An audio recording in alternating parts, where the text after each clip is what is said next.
The apartment building's lobby smelled like lemon cleaner and old carpet, a scent that clung to everything in buildings where maintenance mattered more than aesthetics. Rachel stood near the elevator banks, her 5-year-old daughter's hand gripped tight in hers, both of them wearing clothes that had been washed so many times the fabric felt paper-thin. The child clutched a worn stuffed rabbit, its ear hanging by a thread Rachel hadn't found time to sew. Morning light filtered through the lobby's tall windows, illuminating dust particles that floated in golden columns, indifferent to the panic tightening around Rachel's chest like a vice. She'd timed this perfectly, 10 in the morning, when most residents would be at work, when the lobby would be empty enough that her humiliation wouldn't have an audience. Her daughter hummed softly, oblivious to the weight of the envelope Rachel carried in her other hand. Inside, a check for half the rent, 7 days late. The other half didn't exist. Wouldn't exist. Not unless something changed in the next week, and Rachel had learned the hard way that miracles didn't visit people like her. The elevator chimed. Rachel's stomach dropped. A man stepped out wearing a suit that probably cost more than Rachel's monthly income. Charcoal gray, perfectly tailored, with shoes so polished they reflected the overhead lights. Mid-50s, silver threading through dark hair, the kind of build that came from expensive gym memberships and personal trainers. His watch caught the light, Swiss, mechanical, the kind of timepiece that got passed down through generations. Rachel recognized him immediately. Everyone in the building did. Michael Chen. The owner. Not just of this building, but of 17 others across the city, if the news articles were accurate. Real estate magnate, they called him. Self-made millionaire who'd built an empire from a single rental property 30 years ago. He came to this building every Monday morning, residents whispered, to personally review operations. Most landlords hired property managers and never set foot in their buildings. Not Chen. He walked every floor, inspected every corner, remembered every tenant's name. Rachel's daughter tugged her hand. "Mama, I'm thirsty." "In a minute, sweetheart." Rachel's voice came out smaller than she intended. Chen's eyes swept the lobby, the way someone scans their property for flaws. His gaze landed on Rachel, and something in his expression shifted, not quite recognition, but acknowledgement. He started toward the lobby desk where the property manager usually sat. Rachel's window was closing. If she didn't speak now, she'd have to wait another week, and she didn't have another week. Her feet moved before her brain caught up, closing the distance between them. "Excuse me, Mr. Chen?" He turned, eyebrows slightly raised. Up close, his face showed the kind of weathering that came from decades of hard decisions, of numbers that didn't care about stories, of bottom lines that couldn't account for human variables. "Yes?" His voice was neutral, professional, utterly devoid of warmth. Rachel's throat constricted. Her daughter pressed against her leg, sensing the tension radiating from her mother's body. The envelope in Rachel's hand felt impossibly heavy, like it contained not a check but evidence of every failure that had led her to this moment. "I'm Rachel Morrison. Unit 412. She watched his face for recognition, found none. Why would he remember one tenant out of hundreds? "I know the rent was due last Monday. I have half of it right now, and I can get the other half to you next week. I just need a few more days. Please." The words tumbled out too fast, desperation eroding the careful speech she'd rehearsed in the mirror that morning. She extended the envelope toward him, her hand shaking slightly. Her daughter looked up at her, confusion clouding her small face. Chen didn't take the envelope. His eyes dropped to the child, then back to Rachel. His expression didn't change, no sympathy, no anger, nothing. Just that same professional neutrality, the face of someone who'd heard 1,000 versions of this same plea. "The lease is very clear about payment deadlines, Ms. Morrison." His tone matched his expression, facts, not feelings. "Rent is due on the 1st of the month. Today is the 8th. I know it is. I had an emergency last month, my daughter got sick, and the hospital bills." Rachel heard herself stumbling over the explanation, hating how it sounded like an excuse, hating that it was an excuse, even if it was true. "I'm not trying to take advantage. I've never been late before. If you check my records, I've always paid on time. Always. I just need one extension. Just this once." Around them, the lobby continued its morning routine, indifferent to the small drama unfolding near the elevators. Someone collected mail from the wall of boxes. A delivery person pushed through the front doors, packages stacked on a dolly. The building hummed with ordinary life while Rachel's knees felt like they might give out. Chen's jaw tightened almost imperceptibly. "I understand you're in a difficult situation. But I have expenses too. Property taxes. maintenance, utilities. If every tenant paid whenever they felt like it, I wouldn't be able to keep this building running. I'm sure you can understand that. The logic was irrefutable. Rachel felt it like a physical blow, the weight of economic reality crushing down on her shoulders. She understood it. Of course she understood it. Understanding didn't change the fact that she had a 5-year-old daughter who needed a roof over her head. Please. The word came out broken. I'm not asking for free rent. I'm just asking for time. 7 days. I have a paycheck coming, and I can. This isn't personal, Ms. Morrison. Chen cut her off, his voice firmer now, brooking no argument. It's business. If I make exceptions, it creates expectations.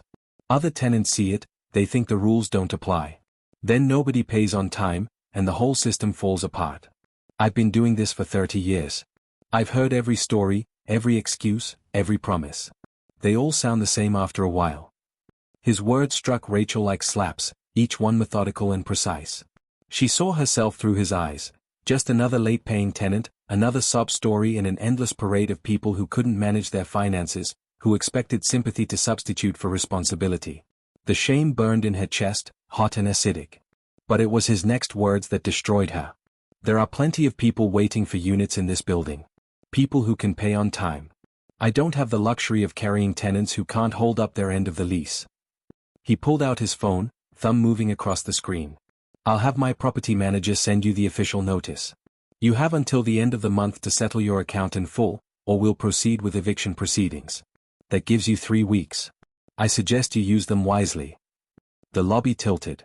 Rachel's vision narrowed to a tunnel, the edges going fuzzy and dark. 3 weeks. Eviction. The words echoed in her skull, drowning out everything else. Her daughter's small voice saying "Mama" seemed to come from very far away. Rachel stumbled backward, the envelope slipping from her fingers and falling to the marble floor. Her daughter's hand slipped from hers as Rachel grabbed the back of a lobby chair to steady herself, her breathing coming in short, sharp gasps. The panic attack seized her with familiar claws, her heart hammering against her ribs, her lungs refusing to expand properly. Chen had already turned away, walking toward the property manager's office, his phone pressed to his ear. He didn't look back. Why would he? The conversation was over. The decision made. The business concluded. Rachel's daughter picked up the envelope from the floor, clutching it along with her rabbit, tears beginning to stream down her small face because children always knew, always sensed when the foundation beneath them was crumbling. Mama, what's wrong?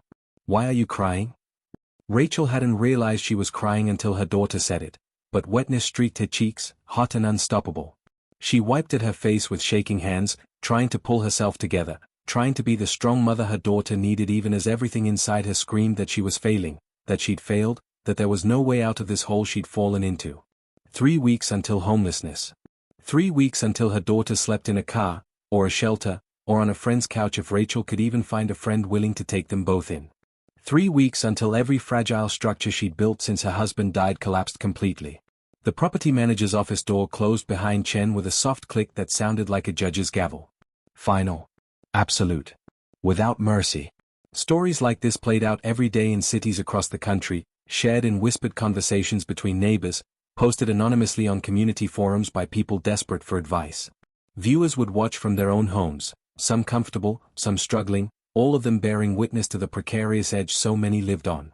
They would comment from places as varied as the country itself, from studio apartments in New York to suburban houses in Arizona, from college dorms in Michigan to mobile homes in Florida, each person bringing their own experience of hardship or security to the story unfolding before them.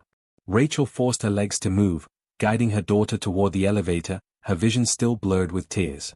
The lobby's lemon-scented air felt suffocating now.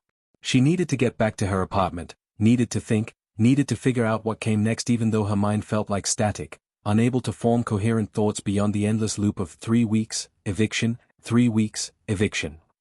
The elevator doors closed on the lobby, on Chen's retreating figure, on the ordinary Monday morning that had just become the worst day of Rachel's life. But hidden in the pocket of Chen's expensive suit jacket, pressed against fabric that cost more than Rachel's security deposit, was a photograph he carried everywhere. Creased and faded, protected in a plastic sleeve worn smooth by years of handling. A woman's face smiled out from the image, her eyes kind despite the exhaustion visible in every line of her expression. Chen's mother, dead now for 15 years. The woman who'd raised him in a one-bedroom apartment not unlike the units in this building. The woman who'd worked 3 jobs to keep a roof over his head, who'd begged landlords for extensions she never received, who'd taught him that dignity mattered more than money even as she died without enough of either. Rachel didn't know about the photograph.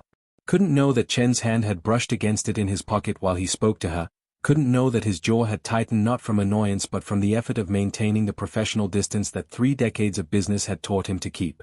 Couldn't know that he'd turned away not because her story didn't matter, but because it mattered too much, reminded him too sharply of things he'd spent years trying to forget. She couldn't know that everything was about to change. The apartment felt smaller when fear lived in it.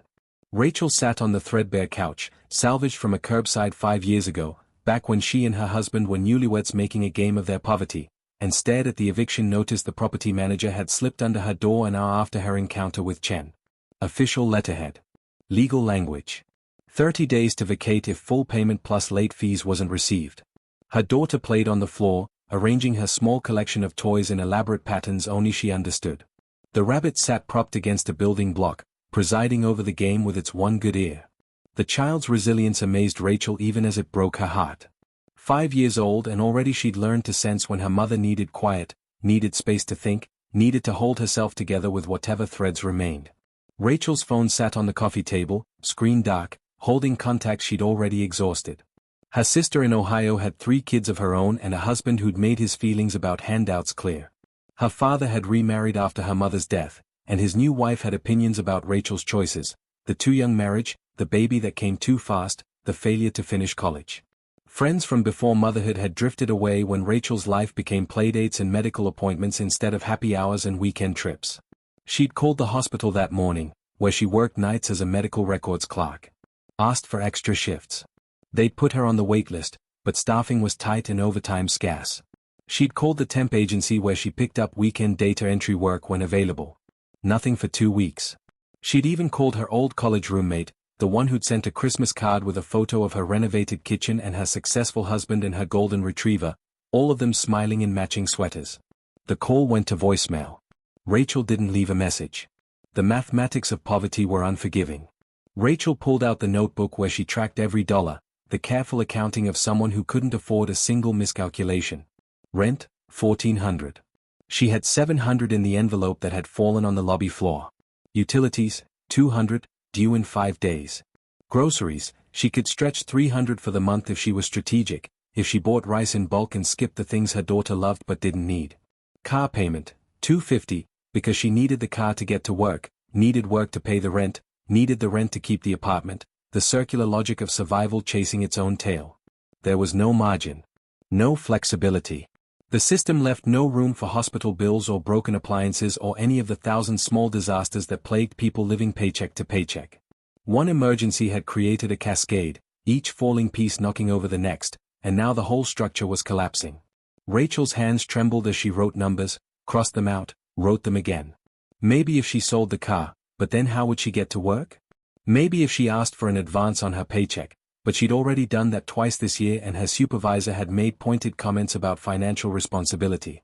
Maybe if she... The knock on the door made her jump. Through the peephole, she saw Chen. Alone. No property manager, no lawyer, just the landlord in his expensive suit standing in the hallway of a building he owned, looking somehow out of place despite being in his own property. Rachel's first instinct was to pretend she wasn't home, but her daughter had already shouted, "Someone's here," in that excited way children greeted any break in routine. She wiped her face, straightened her shirt, and opened the door 6 inches, the chain lock still engaged. "Mr. Chen." Her voice was flat, drained of emotion. What else could he take from her that the notice hadn't already claimed? "Ms. Morrison." He glanced past her into the apartment, his eyes taking in the sparse furniture, the walls bare except for crayon drawings her daughter had made, the kitchen visible through an open doorway with its minimal contents. "May I come in?" Every instinct screamed no. "Why?" "I'd like to discuss your situation." His tone was different from the lobby, less crisp, slightly uncertain, as if he was improvising instead of following a script. Rachel wanted to slam the door in his face. Wanted to tell him he'd already made his position clear, already reduced her life to numbers on a balance sheet, already condemned her daughter to the kind of instability Rachel had sworn she'd never experience. But curiosity edged out anger, or maybe just exhaustion made resistance feel like too much effort. She released the chain, stepped back. Chen entered slowly, his presence filling the small living room. He was tall. Rachel had noticed that in the lobby but hadn't fully registered it until he stood in her space, his head nearly brushing the ceiling light fixture. Her daughter stared at him with open fascination, this stranger in the nice suit who'd made her mama cry. "Nice place," Chen said, and Rachel couldn't tell if he was being sincere or cruel until she saw him looking at her daughter's drawings on the wall, something soft entering his expression. "I doubt you came here for the interior design." Rachel crossed her arms, maintaining distance. Her daughter had gone back to her toys but kept glancing at Chen, wary. Chen's hand went to his jacket pocket, fingers touching something there. "I wanted to apologize for how I spoke to you in the lobby. It was harsher than necessary." The words should have felt like victory. Instead, they felt like salt in the wound. "But nothing's changed, right? I still have 30 days. You were just supposed to deliver that message more gently?" "No." He pulled something from his pocket, not the eviction notice she expected, but a photograph in a plastic sleeve. He looked at it for a long moment before extending it toward her. "I wanted you to see this." Rachel took it reluctantly. An old photo, the colors slightly faded, showing a woman who might have been in her 40s. Asian features, tired eyes, wearing what looked like a hospital cafeteria uniform. She stood in front of a building that might have been an apartment complex, her smile genuine despite the exhaustion visible in every line of her body. "My mother." Chen's voice had changed, gone quieter. "That was taken in 1987. She worked 3 jobs to keep me and my sister in an apartment about this size. Janitor at a hospital, night shift at a laundry service, weekend housekeeping at a hotel. She never made enough to stop worrying about rent." Rachel handed the photo back, unsure where this was going. "I'm sorry. That must have been hard." "She died of a heart attack when she was 53. Doctor said it was stress, overwork, years of her body operating on too little sleep and too much fear."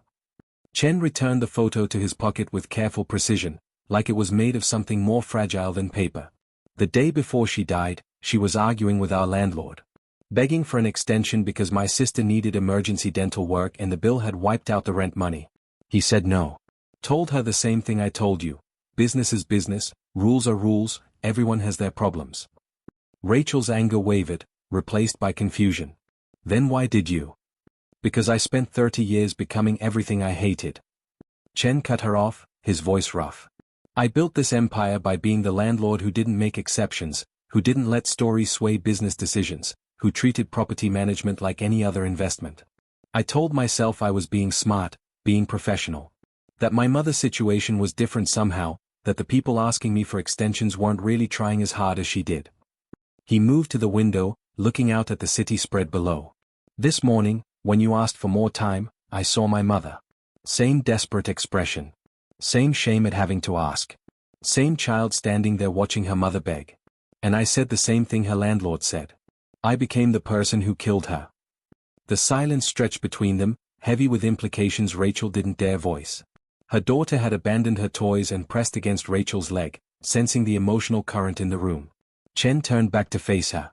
"I came here to make you an offer, Ms. Morrison. Not as your landlord. As someone who's trying to fix a mistake he's been making for 3 decades. Rachel's heart hammered. "What kind of offer?"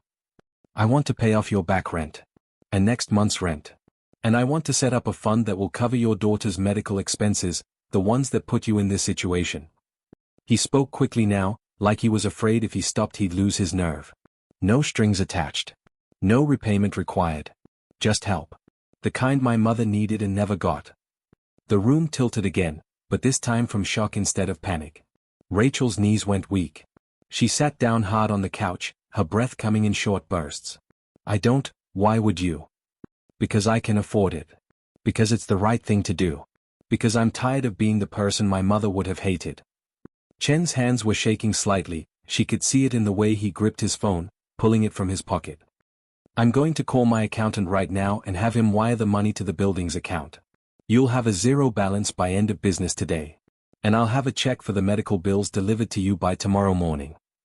Rachel's daughter had started crying, happy tears this time, though she couldn't fully understand what was happening, only that the terrible tension in her mother's body had suddenly released. Rachel pulled her close, her own tears streaming freely now, all the fear and shame and desperation of the past weeks pouring out in great, shuddering sobs. "I don't know what to say." Her voice broke. Thank you it's not enough. You don't have to say anything. Chen was already dialing, the phone pressed to his ear. Just let me do this. Let me be the person who helps instead of the person who hurts. But something made Rachel look up, made her study Chen's face more carefully through the blur of her tears.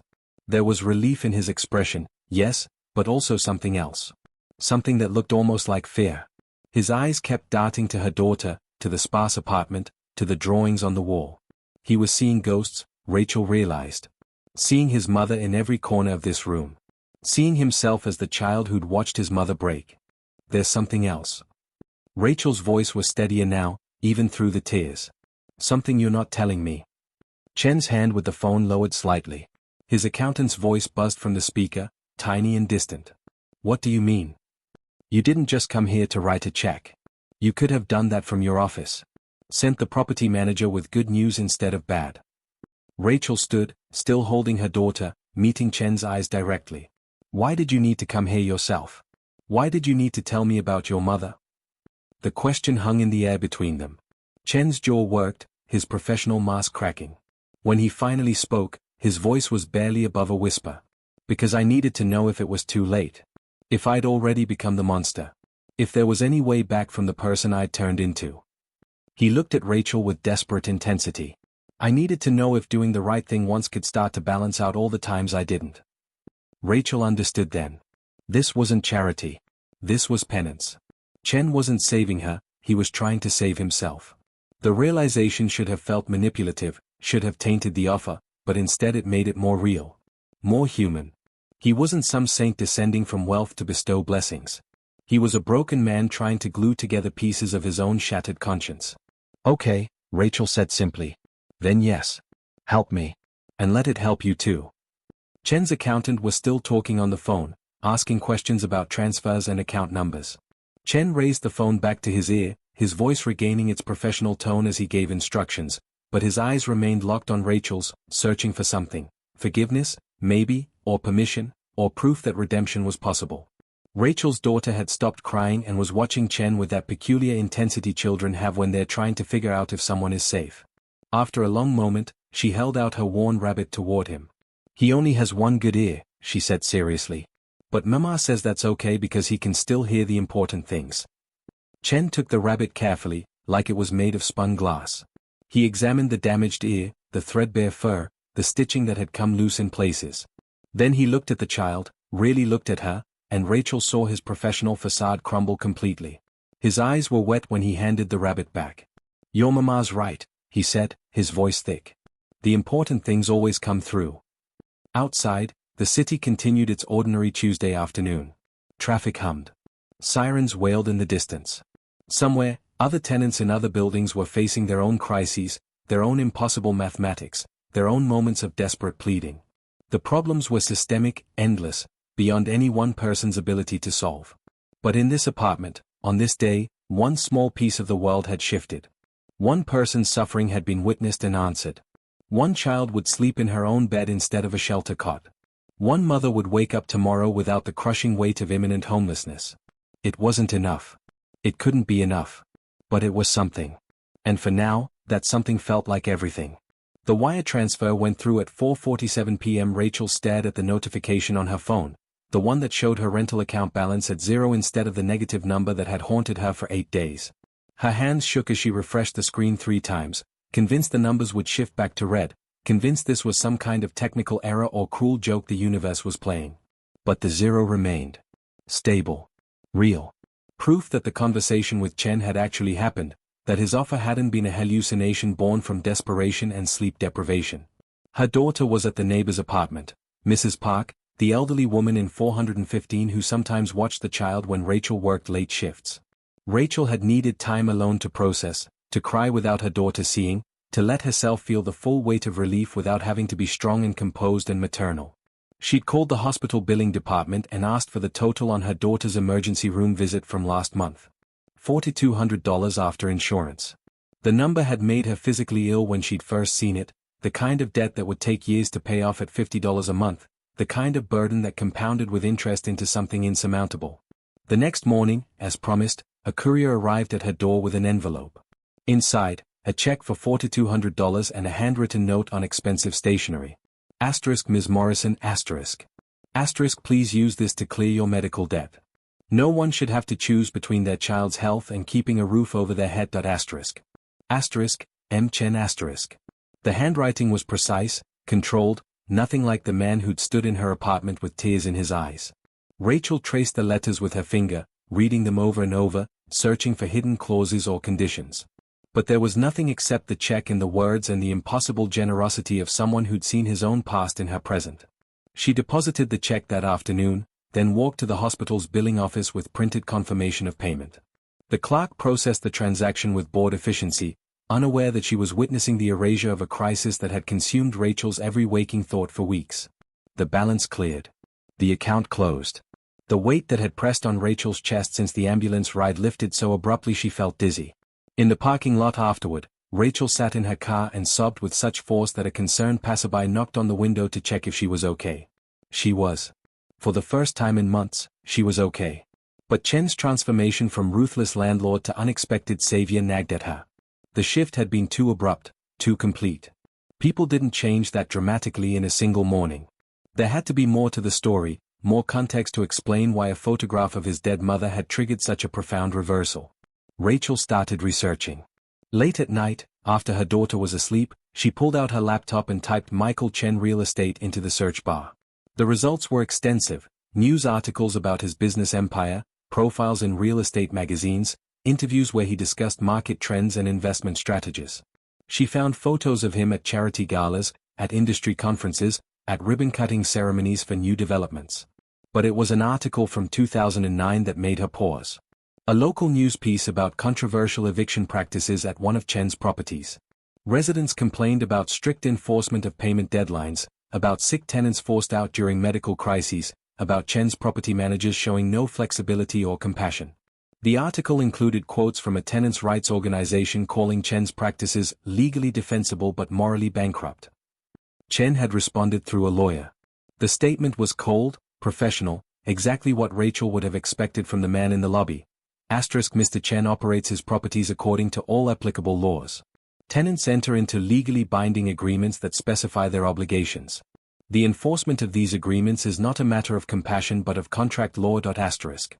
Rachel read the statement 3 times, comparing it to the man who'd stood in her apartment, who'd shown her a photo of his mother, who'd wept while holding her daughter's damaged toy. The disconnect was staggering. She found more. A lawsuit from 2012, settled out of court, brought by a single father who claimed he'd been evicted despite having proof of military deployment that should have protected his tenancy. The details were sealed, but the fact of the suit remained in public records. Another article from 2015 about tenant organizing efforts at 3 of Chen's buildings, residents demanding better maintenance and fairer policies. Chen had sold those properties rather than negotiate. This was the man who'd saved her. A man with a documented history of the exact behavior he'd apologized for in her living room. Rachel didn't know what to do with the contradiction. Part of her wanted to ignore it, to accept the gift without questioning the giver. But another part, the part that had learned to be suspicious of anything that seemed too good to be true, couldn't let it go. She decided to visit the building where the 2009 evictions had occurred. It was in a neighborhood 15 minutes from her own, a slightly older complex but similar in size and structure. Rachel parked across the street and watched residents come and go, wondering if any of them had been there during the controversy, if any of them carried stories similar to what hers might have been without Chen's intervention. A woman emerged from the lobby, probably in her 60s, carrying grocery bags. Rachel got out of her car and crossed the street, approaching with the cautious friendliness of someone who knows she's intruding. "Excuse me. Do you have a minute?" The woman paused, wary but not hostile. "Depends what you're selling." "Nothing. I'm doing research on this building's ownership history. I was wondering if you've lived here long." The wariness deepened. "Why?" Rachel made a split-second decision to be honest. "Because Michael Chen is my landlord too. And I'm trying to understand who he really is." Something in the woman's expression shifted, recognition mixed with bitterness. "Chen. Yeah, I remember him. Owned this place for about 5 years, back around 2008, 2009. Worst landlord I've ever had, and I've been renting for 40 years. Rachel's stomach tightened. What happened? The woman set down her grocery bags, as if the telling required both hands free. My neighbor, sweet kid, barely 20, got diagnosed with leukemia. Had to quit his job for treatment. Chen's property manager didn't care. Evicted him in the middle of chemo. Kid ended up living with his parents an hour away, couldn't make his treatment appointments half the time because of the distance. Last I heard, he didn't make it. Can't say the eviction killed him, but it sure as hell didn't help. Rachel felt sick. Chen personally approved the eviction. All evictions went through him. Property manager said as much. Chen had a policy, no exceptions, no extensions, no sob stories. You paid or you left. Simple as that. The woman picked up her bags again. Why are you asking? He giving you trouble? No. Rachel's voice came out hollow. The opposite, actually. He just paid off my rent and my medical bills. Claimed he was trying to make up for past mistakes. The woman's laugh was sharp and humorless. Make up for it? You can't make up for letting someone die because you cared more about money than people. That kid was 22 years old. Chen's blood money won't bring him back. She walked toward the building, leaving Rachel standing on the sidewalk, her relief from the past 2 days curdling into something darker and more complicated. But Rachel couldn't leave it there. She needed more information, needed to understand the full scope of what Chen had done during those years before his apparent transformation. She found the tenants' rights organization mentioned in the 2009 article and called their office. The woman who answered identified herself as Patricia Gonzalez, one of the organization's founding members. When Rachel explained why she was calling, Patricia's response was immediate and intense. Michael Chen. God, we spent years fighting that man. He was everything wrong with landlord-tenant dynamics in this city. Brilliant businessman, absolutely ruthless operator. He'd buy properties in working-class neighborhoods, jack up the rents just below the legal limit, enforce every clause of the lease with zero flexibility. We had elderly people on fixed incomes, families with disabled kids, veterans with PTSD, none of it mattered to him. You were either an income stream or you were someone else's problem. Rachel gripped her phone tighter. But has changed. Recently, I mean. He helped me when I was facing eviction. Paid my back rent, covered my medical bills, seemed genuinely remorseful about his past behavior. Silence on the other end. Then, when was this? 3 days ago. More silence, longer this time. Rachel could hear papers rustling, keyboard clicks. Finally, that's interesting. Very interesting timing. What do you mean? Chen's company is in the middle of a major expansion. He's trying to secure financing for a development project worth about $200 million. Part of the pitch involves rebranding himself as a community-focused developer, someone who cares about affordable housing and tenant welfare. There was an article about it in the business section last week. His PR team has been working overtime to reshape his public image. The words hit Rachel like a physical blow. You think helping me was a publicity stunt? I think Michael Chen is a very smart businessman who understands that his past reputation is a liability. And I think random acts of charity are a lot cheaper than actually changing business practices across dozens of properties. Patricia's voice softened slightly. I'm not saying he didn't help you. I'm not saying you don't deserve that help. I'm just saying you should be aware that Chen's motivations might be more complicated than they appear. Rachel ended the call feeling hollowed out. She sat in her car outside the building, staring at nothing, trying to reconcile the information. Chen's tears had seemed real. His emotion when he held her daughter's toy had seemed genuine. But skilled manipulators were good at seeming genuine. That's what made them effective. Her phone buzzed. A text from an unknown number, *, this is Michael Chen. I hope the medical bill payment went through without issues. If you need anything else, please don't hesitate to contact me directly. *. Rachel stared at the message. Was this the action of a changed man or a calculating businessman protecting his investment in his own rehabilitation? Did the distinction even matter when the result was the same? Her rent paid, her daughter's medical debt cleared, her immediate crisis resolved? She thought about the photograph of Chen's mother. About the way his voice had broken when he talked about her death.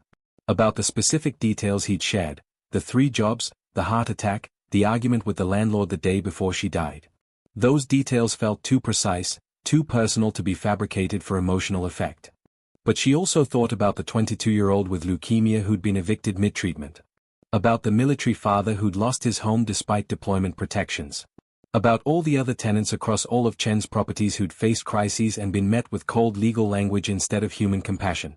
Rachel typed a response, *, Asterisk it went through. Thank you again. Asterisk. Then she added, asterisk can I ask you something? How many people have you helped like this? How many other tenants in crisis have you stepped in to save? Asterisk. She watched the 3 dots indicating typing, then disappearing, then reappearing. The response took almost 5 minutes to arrive. Asterisk you're the first. I wish that weren't true, but it is. I'm trying to figure out how to be different going forward. It's harder than I expected. Asterisk. Rachel stared at the words. The honesty felt uncomfortable, like Chen was forcing her to witness his struggle instead of presenting her with a neat narrative of redemption. It would have been easier if he'd claimed to have been secretly helping people all along, if he could point to a track record of good deeds that proved his transformation was real. Instead, he was admitting that he'd spent 3 decades being the person his mother would have hated, and only now, motivated by what? Guilt? Self-interest? A genuine moral awakening? Was he attempting to change? Rachel typed back, asterisk why now? What changed? Asterisk. This response came faster, asterisk can we meet? This conversation feels too important for text messages. Asterisk. Rachel's finger hovered over the keyboard. Every instinct screamed caution. She'd already taken his money, already accepted his help. Getting further entangled felt dangerous, like she'd be drawn into whatever complicated psychology was driving his behavior. But curiosity outweighed caution. She needed to understand. Needed to look in his eyes and figure out if he was a con artist or a broken man trying to heal, and whether there was really any meaningful difference between the two when it came to the effect on her life. Asterisk where and when? Asterisk.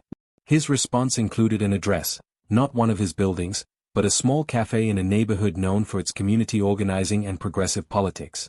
The kind of place where a landlord like Chen would stand out, would be recognizable, would risk encountering people who knew his reputation. The choice of location told her something.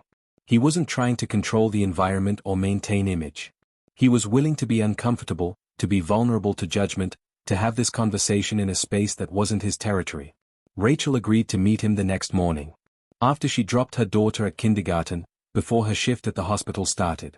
Neutral time, public space, exit strategy available. She spent that evening researching more, digging deeper into Chen's business history, trying to construct a complete picture of who he'd been and who he might be becoming. The portrait that emerged was complex, not a villain, not a hero, just a human being who'd made choices that prioritized profit over people and was now facing the moral weight of those decisions.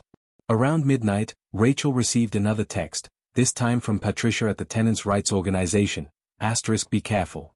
I've seen too many wealthy people cosplay at redemption while their business practices stay the same. Watch what he does, not what he says. Asterisk. Rachel saved the message, the warning sitting in her phone like a talisman against manipulation. She would watch. She would listen. She would be grateful for the help she'd received while remaining alert to the possibility that gratitude was being weaponized. Because the truth was complicated. Chen had saved her from eviction and medical debt. That was real. The relief she felt was real. Her daughter's security was real. But so was the 22-year-old who died far from his treatment center. So were the dozens or hundreds of other people who'd been ground up in Chen's efficient, profitable, legally defensible business machine. Both truths existed simultaneously. And somehow, Rachel had to figure out how to hold them both without letting either one go. The cafe smelled like dark roast and cinnamon, the kind of neighborhood spot where regulars knew the baristas by name and laptop users claimed tables for hours at a time.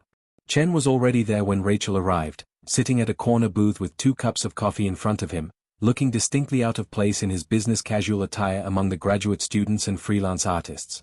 Rachel slid into the seat across from him, accepting the coffee he pushed toward her without asking how he knew she'd want it. Her guard was up, every sense alert for manipulation or performance. Thank you for meeting me.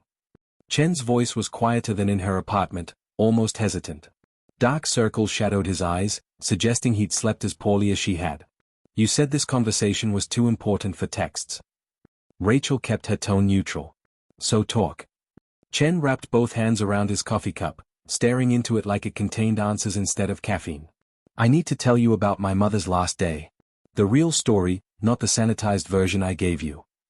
Rachel waited, saying nothing. She came home from arguing with the landlord around noon. I was 17, home from school sick. My sister was at work. Chen's voice remained steady, but his knuckles whitened around the cup. My mother sat at our kitchen table and cried for 20 minutes straight. Not just tears, that complete, body shaking kind of sobbing where you can't catch your breath. I'd never seen her like that. She'd always been the strong one, the one who held everything together no matter what fell apart. He paused, jaw working. I asked her what the landlord said. She told me he'd laughed at her. Actually laughed. Said dental work wasn't his problem, said my sister should have had better insurance, said if we couldn't pay rent on time maybe we should find a cheaper place to live. As if there was anywhere cheaper. As if we hadn't already cut every possible corner. Rachel felt her chest tighten despite her determination to remain detached. What happened then? She made dinner. Went to work her night shift at the laundry service. Called during her break to check on me, asked if I'd taken my medicine, told me to make sure my sister got home safe. Chen's voice cracked. Normal mother things. Like everything was fine. Like her heart wasn't already struggling under the weight of too much stress for too many years. He stopped, swallowed hard. She collapsed at 3 a.m. during her shift. Heart attack. Dead before the ambulance arrived. She was 53 years old and worked herself to death because a landlord thought his property rights mattered more than her daughter's infected tooth. The silence stretched between them. Other cafe patrons laughed at adjacent tables, oblivious to the grief being excavated in the corner booth. I'm sorry. Rachel meant it, even through her wariness. That's horrible. Here's the part one didn't tell you before. Chen looked up, meeting her eyes directly. I built my first property empire specifically to become that landlord. To never be the person begging for mercy. I told myself I was being smart, being tough, learning from my mother's mistakes. Her mistake, I thought, was being too kind. Too willing to sacrifice. Too invested in other people's problems. Rachel's coffee had gone cold in her hands. So you decided to be the person you hated. I decided to be the person who won. Who never had to beg. Who had all the power in every transaction. Chen's voice carried bitter self-awareness. I told myself I was honoring her memory by succeeding, by never letting anyone put me in the vulnerable position she'd been in. It took me 30 years to realize I was actually spitting on everything she believed in. What changed? Rachel asked. 3 days ago, you were ready to evict me. What actually shifted? Chen pulled out his phone, scrolled through something, then turned the screen toward her. An email, dated 2 weeks before their lobby encounter. The sender was identified as Jennifer Chen, his sister, Rachel presumed. Mike Mom's been gone 15 years today. I spent the anniversary visiting her grave and thinking about what she'd say if she could see what you've become. I think she'd be proud of your success but horrified by your methods. She taught us that wealth without compassion is just greed with a better address. I know you don't want to hear this. But someone needs to say it, you've become the landlord who killed her. Every tenant you've evicted, every person you've refused to help, every time you've chosen profit over people, you've been him. The man who laughed at her while she begged. I love you. But I don't like who you are anymore. And I think Mom wouldn't either. Jen. Rachel read the email twice, then pushed the phone back across the table. She's not subtle. No. She isn't. Chen pocketed the phone. I tried to dismiss it.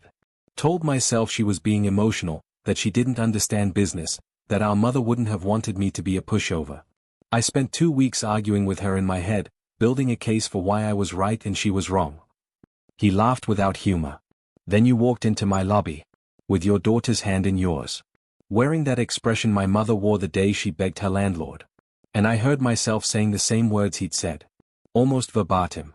Like I'd studied his script and performed it perfectly. So helping me was what?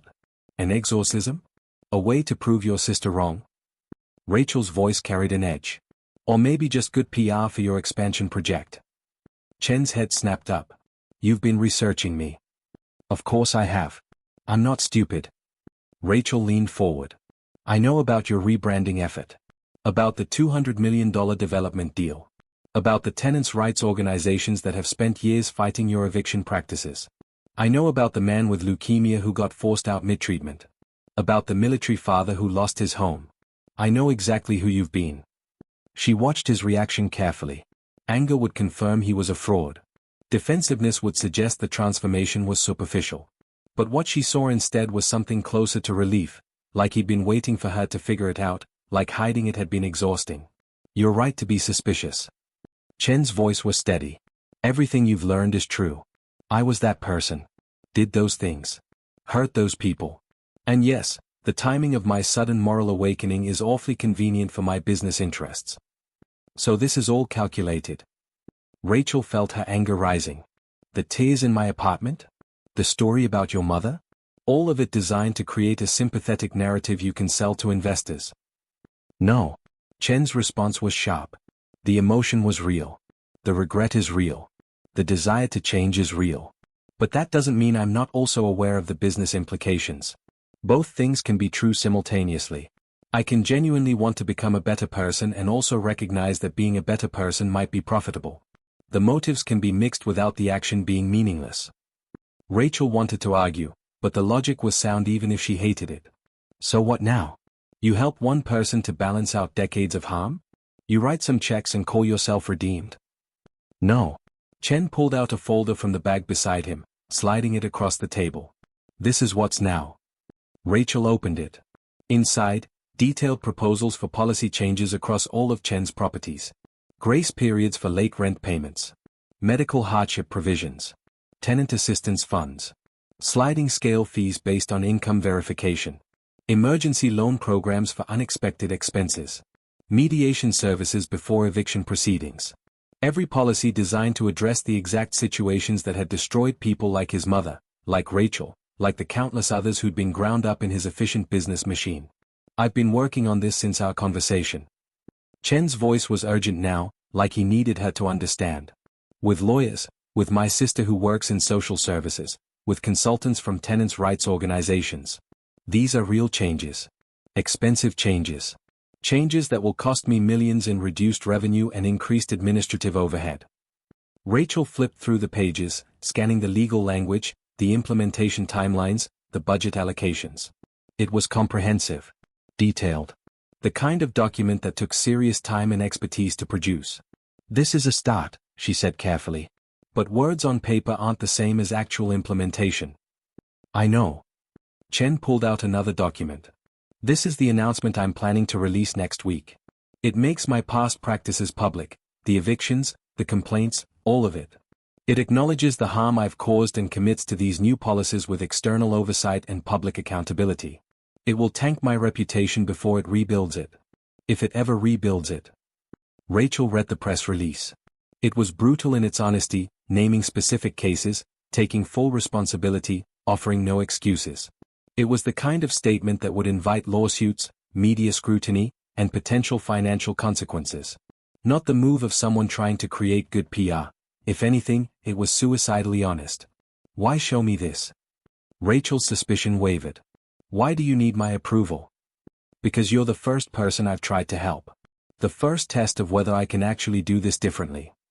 Chen's vulnerability was palpable now, his professional mask completely abandoned.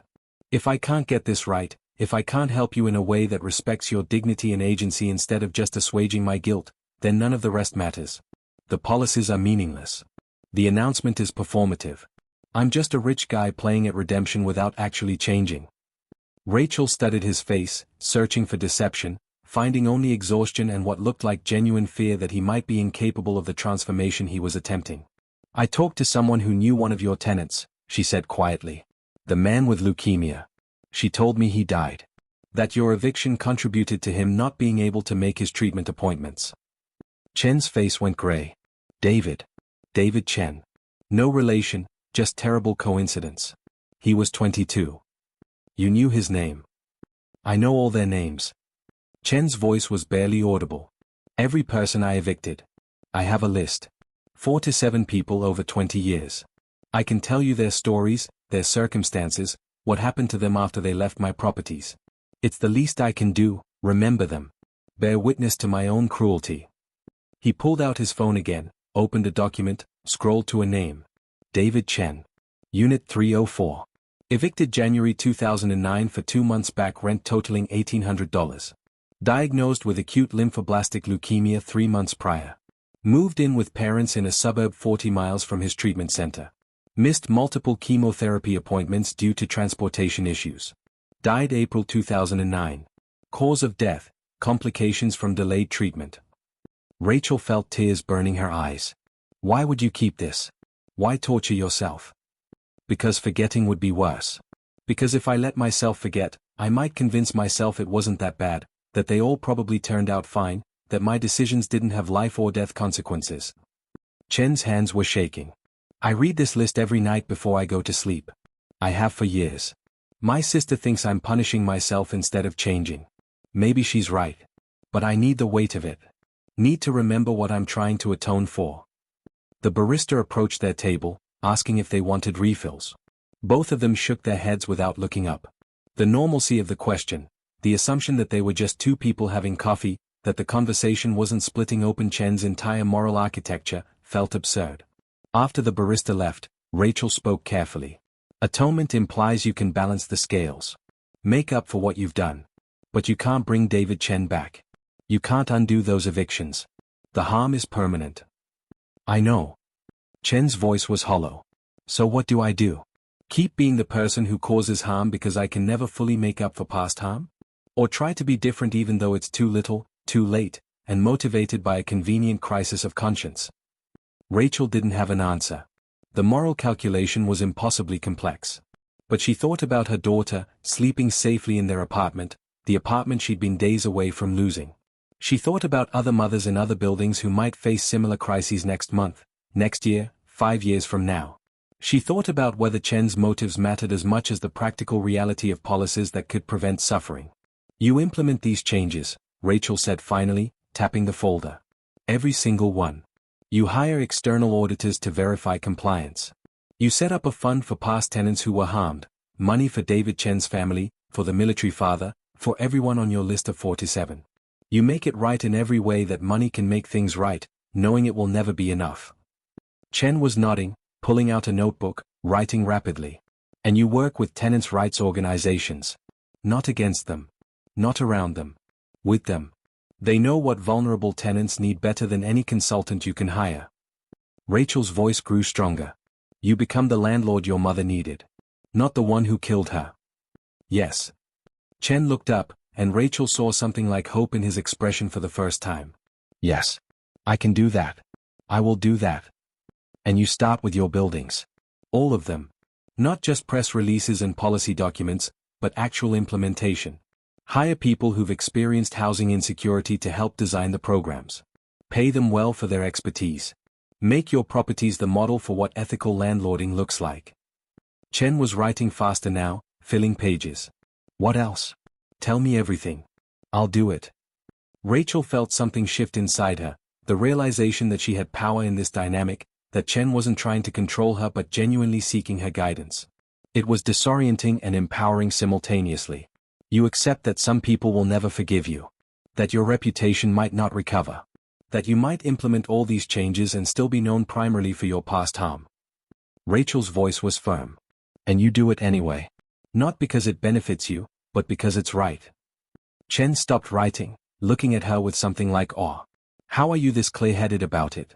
I destroyed your life 3 days ago. No. Rachel shook her head. Circumstances destroyed my life. You were just the final domino. And then you chose to be different. I don't forgive you for your past. I don't even know if I trust your present. But I'm willing to witness your attempt to change. And if you're serious about this. She pulled the folder back toward herself, studying the policies with new attention. Then I want to help. I want to be part of making sure these aren't just pretty words. I want to hold you accountable. Chen's expression transformed, relief and gratitude in something that looked like redemption finding a foothold. How? What do you need from me? A job. Rachel surprised herself with the words, but once spoken they felt right. Not charity. An actual position. Tenant advocate or something similar. I work with your property managers, review cases where people are struggling, help implement these policies in a way that actually serves tenants instead of just protecting you from lawsuits. She leaned forward. I know what it's like to beg. To be desperate. To face someone with all the power while you have none. I can recognize when someone's scamming you and when they're genuinely in crisis. I can be the voice in your organization that remembers what it feels like to be on the other side of these decisions. Chen was already nodding. Yes. Name your salary. Whatever you need. I'll need childcare coverage. Healthcare that actually covers emergencies. Flexibility for my daughter's schedule. Rachel was negotiating from instinct now, claiming space she'd never felt entitled to before. And I report directly to you, not to some property manager who's going to filter everything to protect their own position. Done. Chen extended his hand across the table. When can you start? Rachel looked at his hand, thinking about what accepting it meant. She'd be tied to Chen's redemption arc, complicit in his transformation, invested in his success. If he failed, if this all turned out to be an elaborate performance, her reputation would be damaged along with his. But she thought about David Chen and the 47 names on the list. She thought about other Rachels in other buildings, other mothers with sick children and impossible math and landlords who chose profit over mercy. She thought about whether she could live with herself if she had a chance to change that system and chose safety instead. She took his hand. 2 weeks.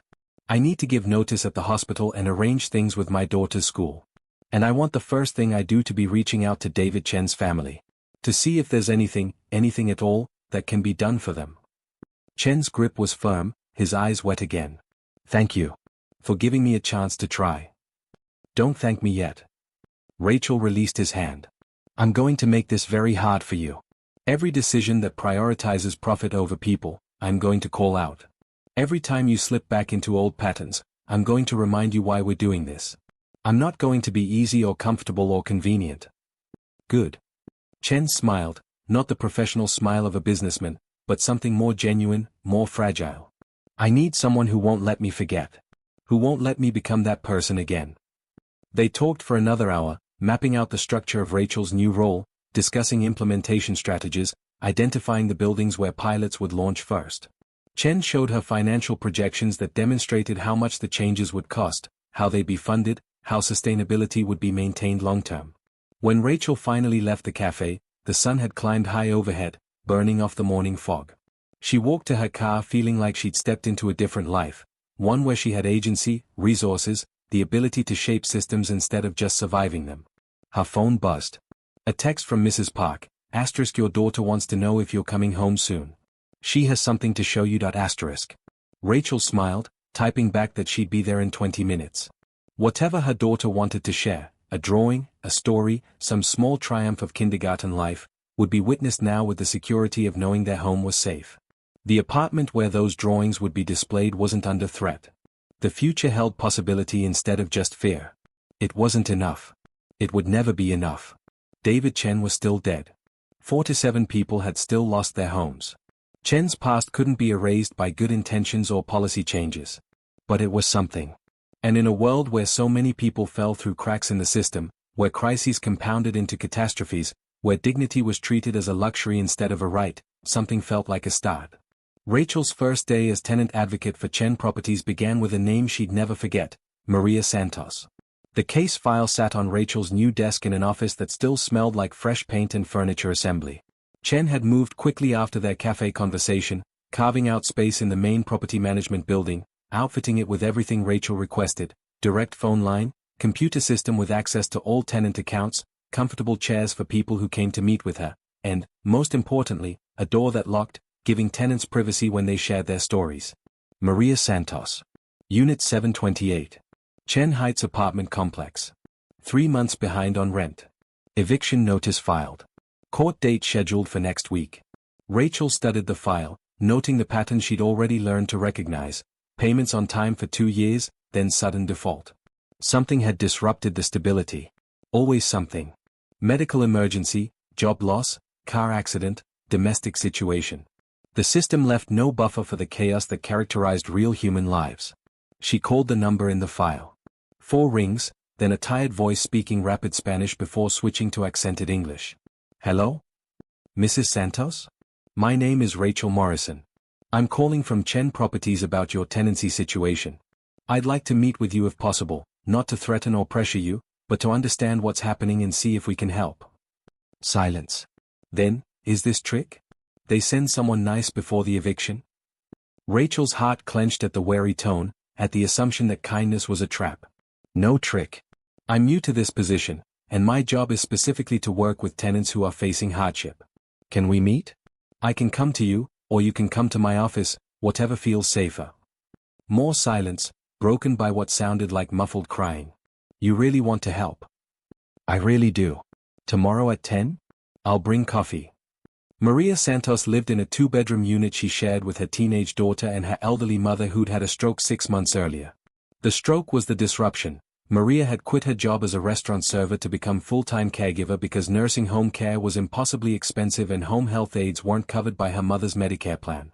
Rachel sat at Maria's kitchen table, listening to the story unfold in a mixture of English and Spanish, translated by the daughter who switched between languages with fluid ease. The apartment was spotless despite the obvious poverty, everything neat and carefully maintained. Maria's mother sat in a wheelchair by the window, one side of her face drooping, her eyes tracking the conversation with keen intelligence trapped in a body that no longer fully cooperated. "I try to find work I can do from here," Maria explained, hands twisting a dish towel. "But nobody wants to hire people who can't come to office, who need flexible schedule. I do some cleaning for neighbors, but is not enough. Not nearly enough." Rachel took notes, asking questions about savings, family support, government assistance applications. Maria had tried everything: disability benefits that took months to process, charity organizations that were overwhelmed with requests, churches that offered food but not rent money. She'd sold jewelry, furniture, anything of value. The next step was losing the apartment. "Your mother needs you," Rachel said carefully, looking at the woman in the wheelchair. "Putting her in a facility would be. I would rather die." Maria's mother spoke for the first time, words slurred but fierce. "She would rather die than go to one of those places. I visited my friend in nursing home. They treat old people like packages, not persons." Rachel nodded, understanding viscerally. "Okay. Here's what we're going to do." She explained the new hardship provisions Chen had implemented, not yet public, not yet tested, but officially policy as of last week. Medical caregiver situations qualified for extended grace periods, payment plans, and potential rent reductions based on income verification. Maria would need to document everything: medical bills, proof of caregiving responsibilities, income statements, denial letters from assistance programs. "This is real." Maria's eyes were wet. "You're not just saying nice things before you throw us out. It's real. And it's permanent policy, not a special exception. You're not the only person in this situation across all Chen properties. The system has to account for reality, not just ideals about how people should manage their finances." Rachel pushed a folder across the table. "These forms need to be filled out. It's a lot of paperwork, which I know is frustrating when you're already overwhelmed.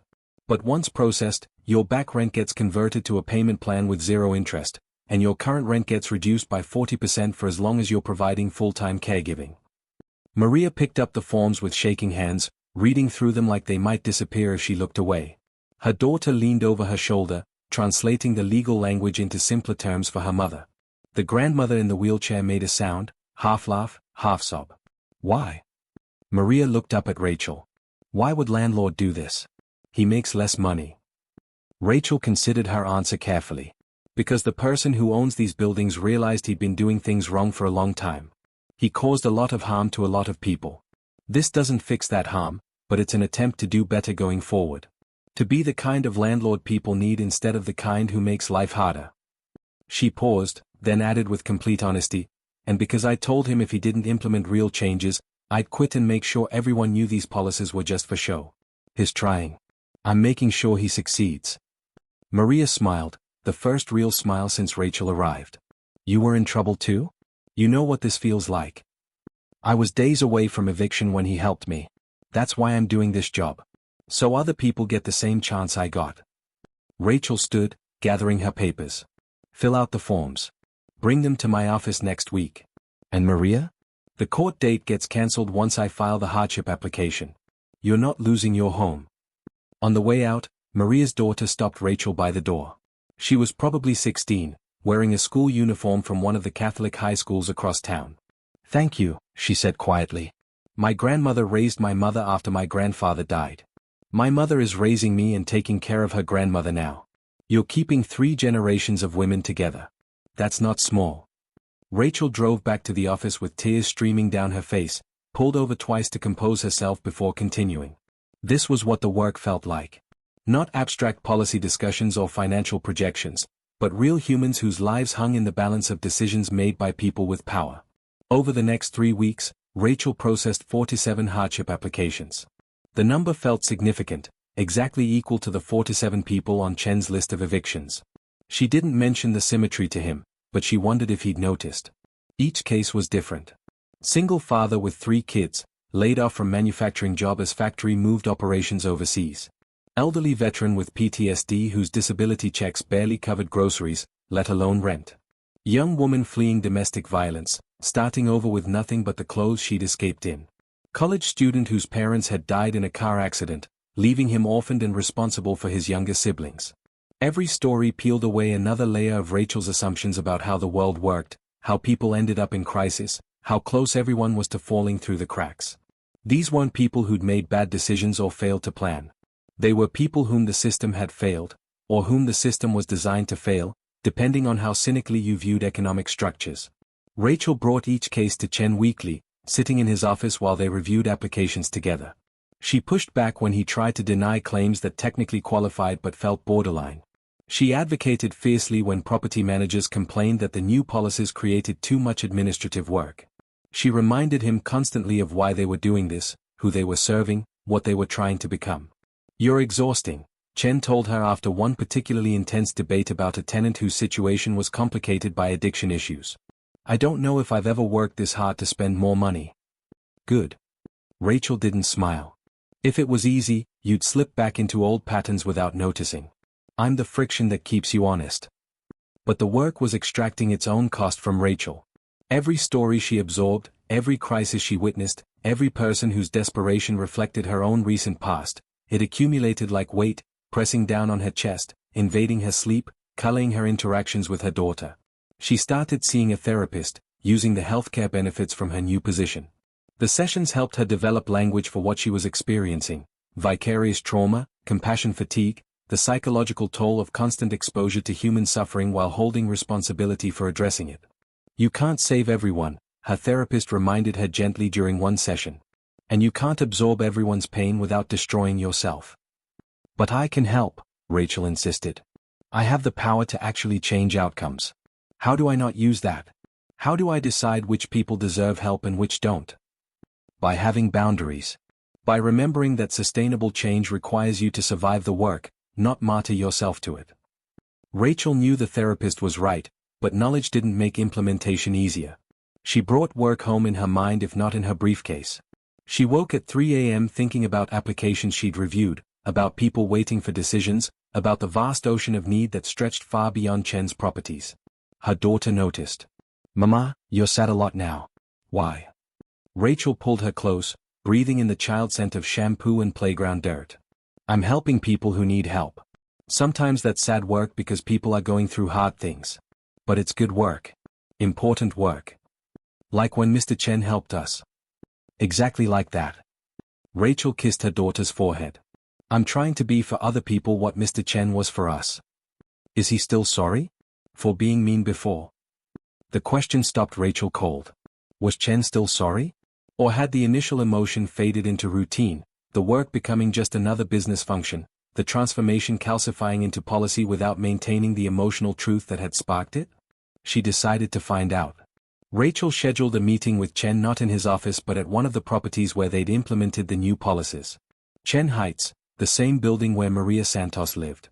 She wanted him to see the results of his decisions, to stand in spaces where his choices had direct human impact.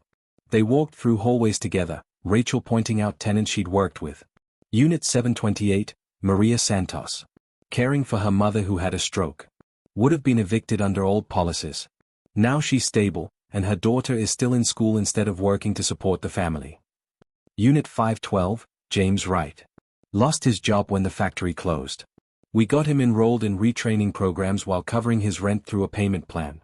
He starts a new job next month as a medical technician. Better pay, better stability. Unit 301, Keisha Washington. Fleeing domestic violence. Old policies would have required proof of residency history she didn't have, references from a landlord she'd never had because she'd been living with her abuser. New policies allowed testimonials from domestic violence shelter. She's rebuilding her life from scratch. With each unit, Rachel watched Chen's face. Looking for signs of emotional engagement or detachment. Searching for evidence that he still felt the weight of these decisions or had distanced himself into comfortable abstractions. What she saw was complicated. Attention, certainly. Interest in the outcomes. but also a kind of professional satisfaction that worried her, the satisfaction of a successful business initiative rather than moral transformation. "Can I ask you something?"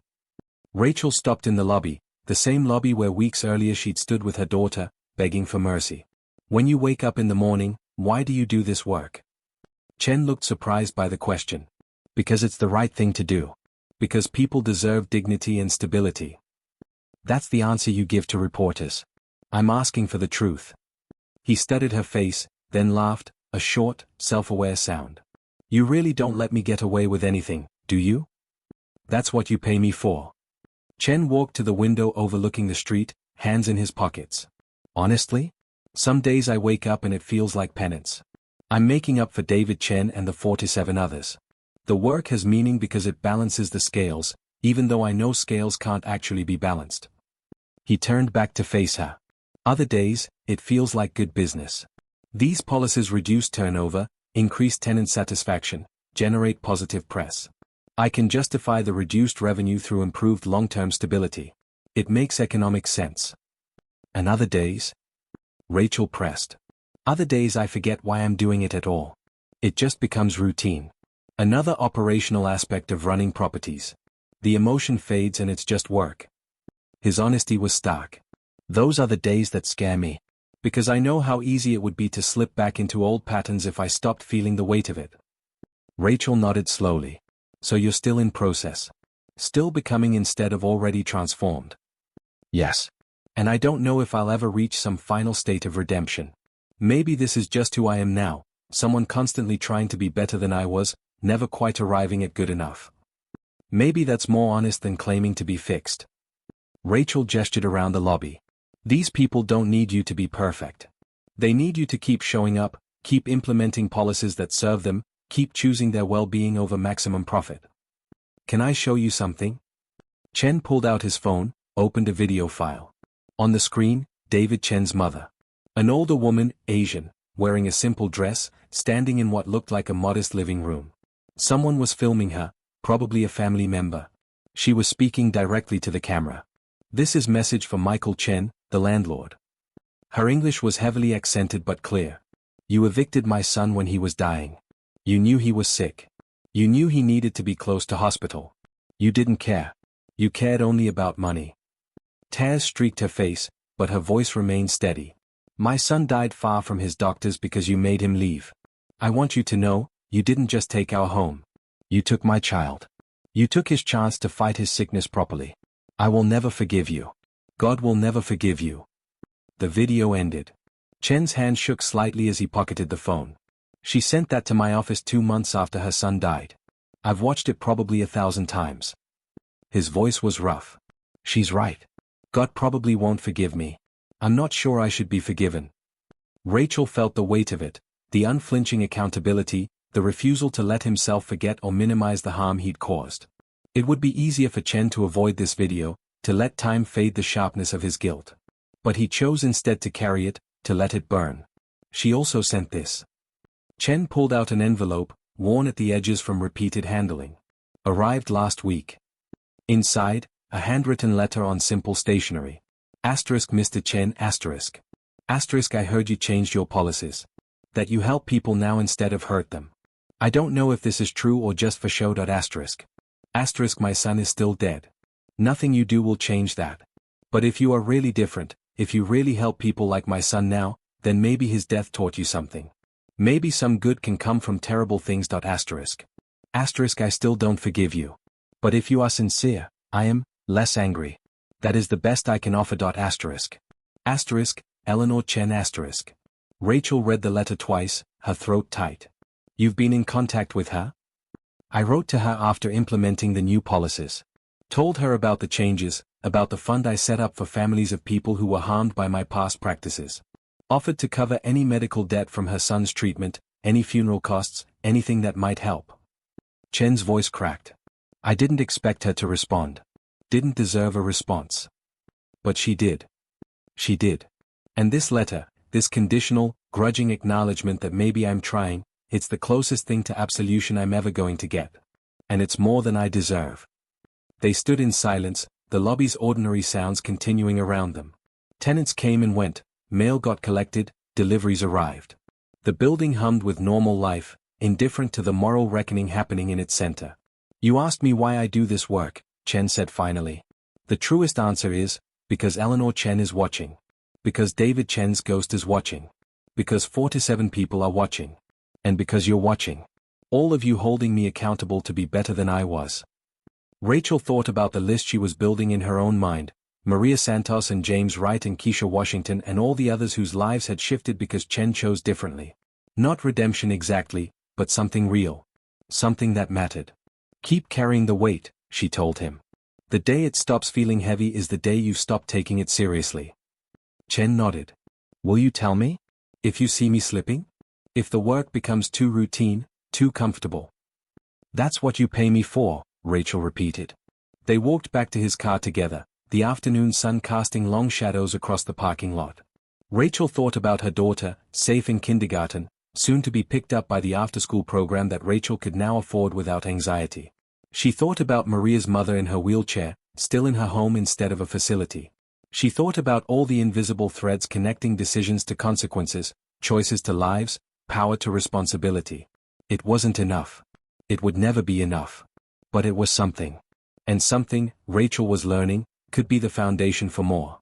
6 months into her role as tenant advocate, Rachel stood in front of 30 property managers from across Chen's portfolio, about to upend their comfortable routines. The conference room was designed for intimidation: long polished table, high-backed leather chairs, wall of windows overlooking the city skyline. The property managers sat with varying degrees of skepticism, arms crossed, faces carefully neutral. They'd been running these buildings for years, some of them decades. They didn't need some former tenant telling them how to do their jobs. Rachel understood their resistance. She'd anticipated it. But understanding didn't mean accommodating.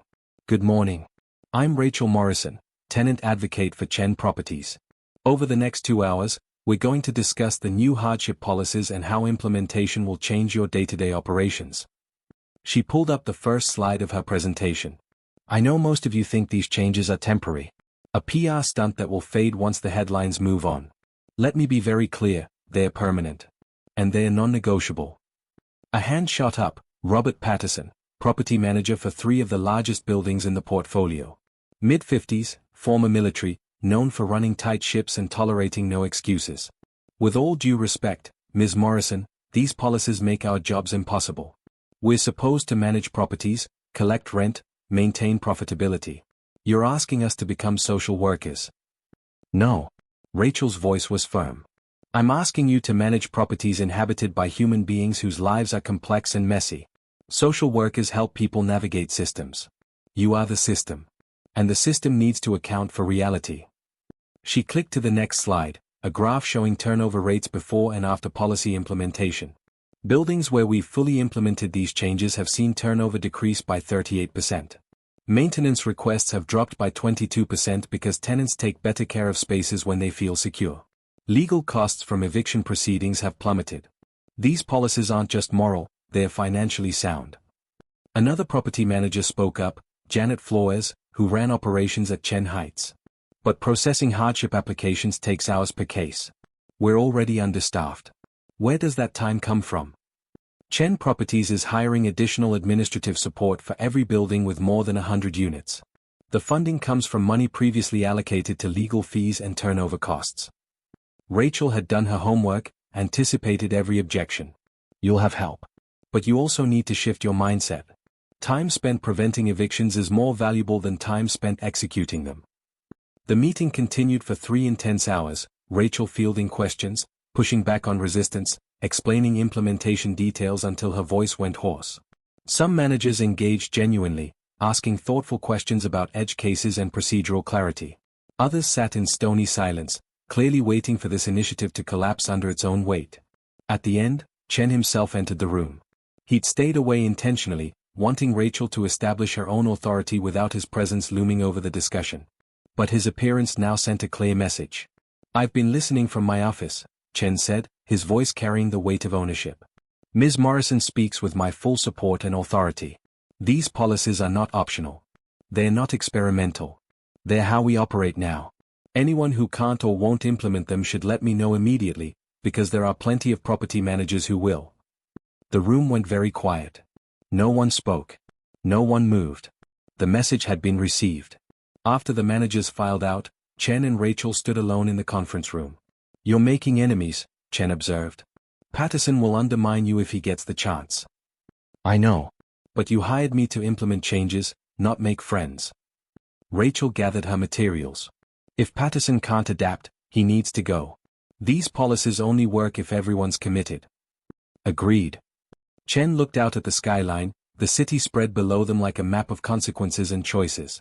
"I'm getting pushback from investors too. They're concerned about reduced revenue projections." "Are you wavering?" "No." His answer was immediate. "But I'm not naive either. This only works if the properties remain financially viable. We're walking a line between moral responsibility and economic reality." Rachel had learned over the past months that this was Chen's constant struggle, balancing the person he wanted to be against the businessman he trained himself to become. Some days the balance tipped toward genuine transformation. Other days it felt more performative, more calculated. "I need to show you something," Rachel said. "A case that's testing the limits of your new policies." She pulled up a file on her laptop. Anthony Williams. Unit 892. Building on Parker Street. He's 6 months behind on rent. Hardship application denied 3 times because he doesn't fit any of our established categories. Chen frowned. "Why not?" "Because his crisis is addiction. He lost his job due to substance abuse. Spent his savings on drugs instead of rent. Entered rehab 4 months ago, been clean since, but the back rent accumulated while he was in treatment." Rachel looked at Chen directly. "Our policies don't have provisions for addiction recovery. We focused on medical emergencies, job loss, caregiving responsibilities. We didn't account for this." "Addiction is a medical issue," Chen said slowly. "I agree. But it's also a liability. Williams' neighbors have complained about previous behavior when he was using. The property manager is pushing hard for eviction. Says keeping him sets a dangerous precedent, that other tenants will feel unsafe." Rachel paused. "And he's not wrong. Williams did cause problems before rehab." Chen sat down, rubbing his temples. "What does Williams say?" "That has changed. That rehab saved his life. That he has a sponsor, a support group, a job lined up to start next month. That he needs one more chance." Rachel pulled up photos, before and after shots Williams had provided. The difference was stark. "He looks different. Sounds different. But I can't guarantee he'll stay clean. Nobody can." "What do you think we should do?" The question hung in the air. Rachel had spent 2 weeks wrestling with this case, talking to Williams multiple times, consulting with addiction specialists, reviewing recidivism statistics. The decision felt impossible. Every choice carried risk, both to Williams and to other tenants. "I think we create a pilot program for addiction recovery support. We work with Williams' treatment center to structure a payment plan tied to his continued sobriety. We require regular drug testing, mandatory support group attendance, and immediate consequences if he relapses." Rachel's voice was firm. "We don't just give him a free pass. We give him a structured path back to stability." "And if he fails? If he relapses and causes problems for neighbors?" "Then we've tried. We've given someone in recovery a real chance instead of throwing them away because addiction is messy and uncomfortable." Rachel leaned forward. "Your mother worked herself to death. Williams nearly destroyed himself with drugs. Both are responses to systems that grind people down. If we only help people whose crises look sympathetic, we're not really changing anything fundamental." Chen was quiet for a long time, staring at Williams' photo. When he finally spoke, his voice was thick with emotion. "My sister had a friend who died of an overdose. Heroin. She was trying to get clean, had been to rehab twice, couldn't find a landlord who would rent to her with her history. Ended up on the street. Dead at 29. Rachel hadn't known this. Chen rarely shared personal stories beyond his mother's death. "I'm sorry." Her name was Julie Park. She and my sister were college roommates. My sister still visits her grave every year on the anniversary. Chen looked up, his eyes red. "Okay. Yes. We do the pilot program. We give Williams a chance. And we formalize it into policy so he's not the only one." Relief flooded through Rachel. "Thank you." "Don't thank me. This could blow up spectacularly. Williams could relapse and hurt someone. Other tenants could sue. Investors could revolt." Chen stood, pacing. But you're right. If we only help people whose suffering fits neat categories, we're just performing compassion instead of practicing it. Over the next month, Rachel worked with addiction specialists to design the recovery support program. It was rigorous: weekly check-ins, random drug testing, mandatory counseling, structured payment plans that adjusted based on employment status. Williams participated fully, showing up to every meeting, passing every test, slowly rebuilding his life one day at a time. But not everyone was as compliant. Another tenant, referred to the program after Williams, relapsed within 3 weeks. Caused a disturbance in the hallway at 2 a.m., scared other residents, had to be removed by police. The property manager sent Rachel a scathing email: "This is exactly what I warned you about. You're risking everyone's safety for people who aren't ready to change."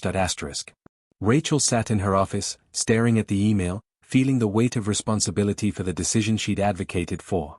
She'd known this would happen. Statistics on addiction recovery made it clear that relapse was common, that sustained sobriety was hard-won and fragile. But knowing intellectually was different from facing the concrete consequences. She called Chen. "We have a problem." They met that evening at his office, going over the incident report, the police statement, the complaints from other tenants. Chen's face was drawn, exhausted.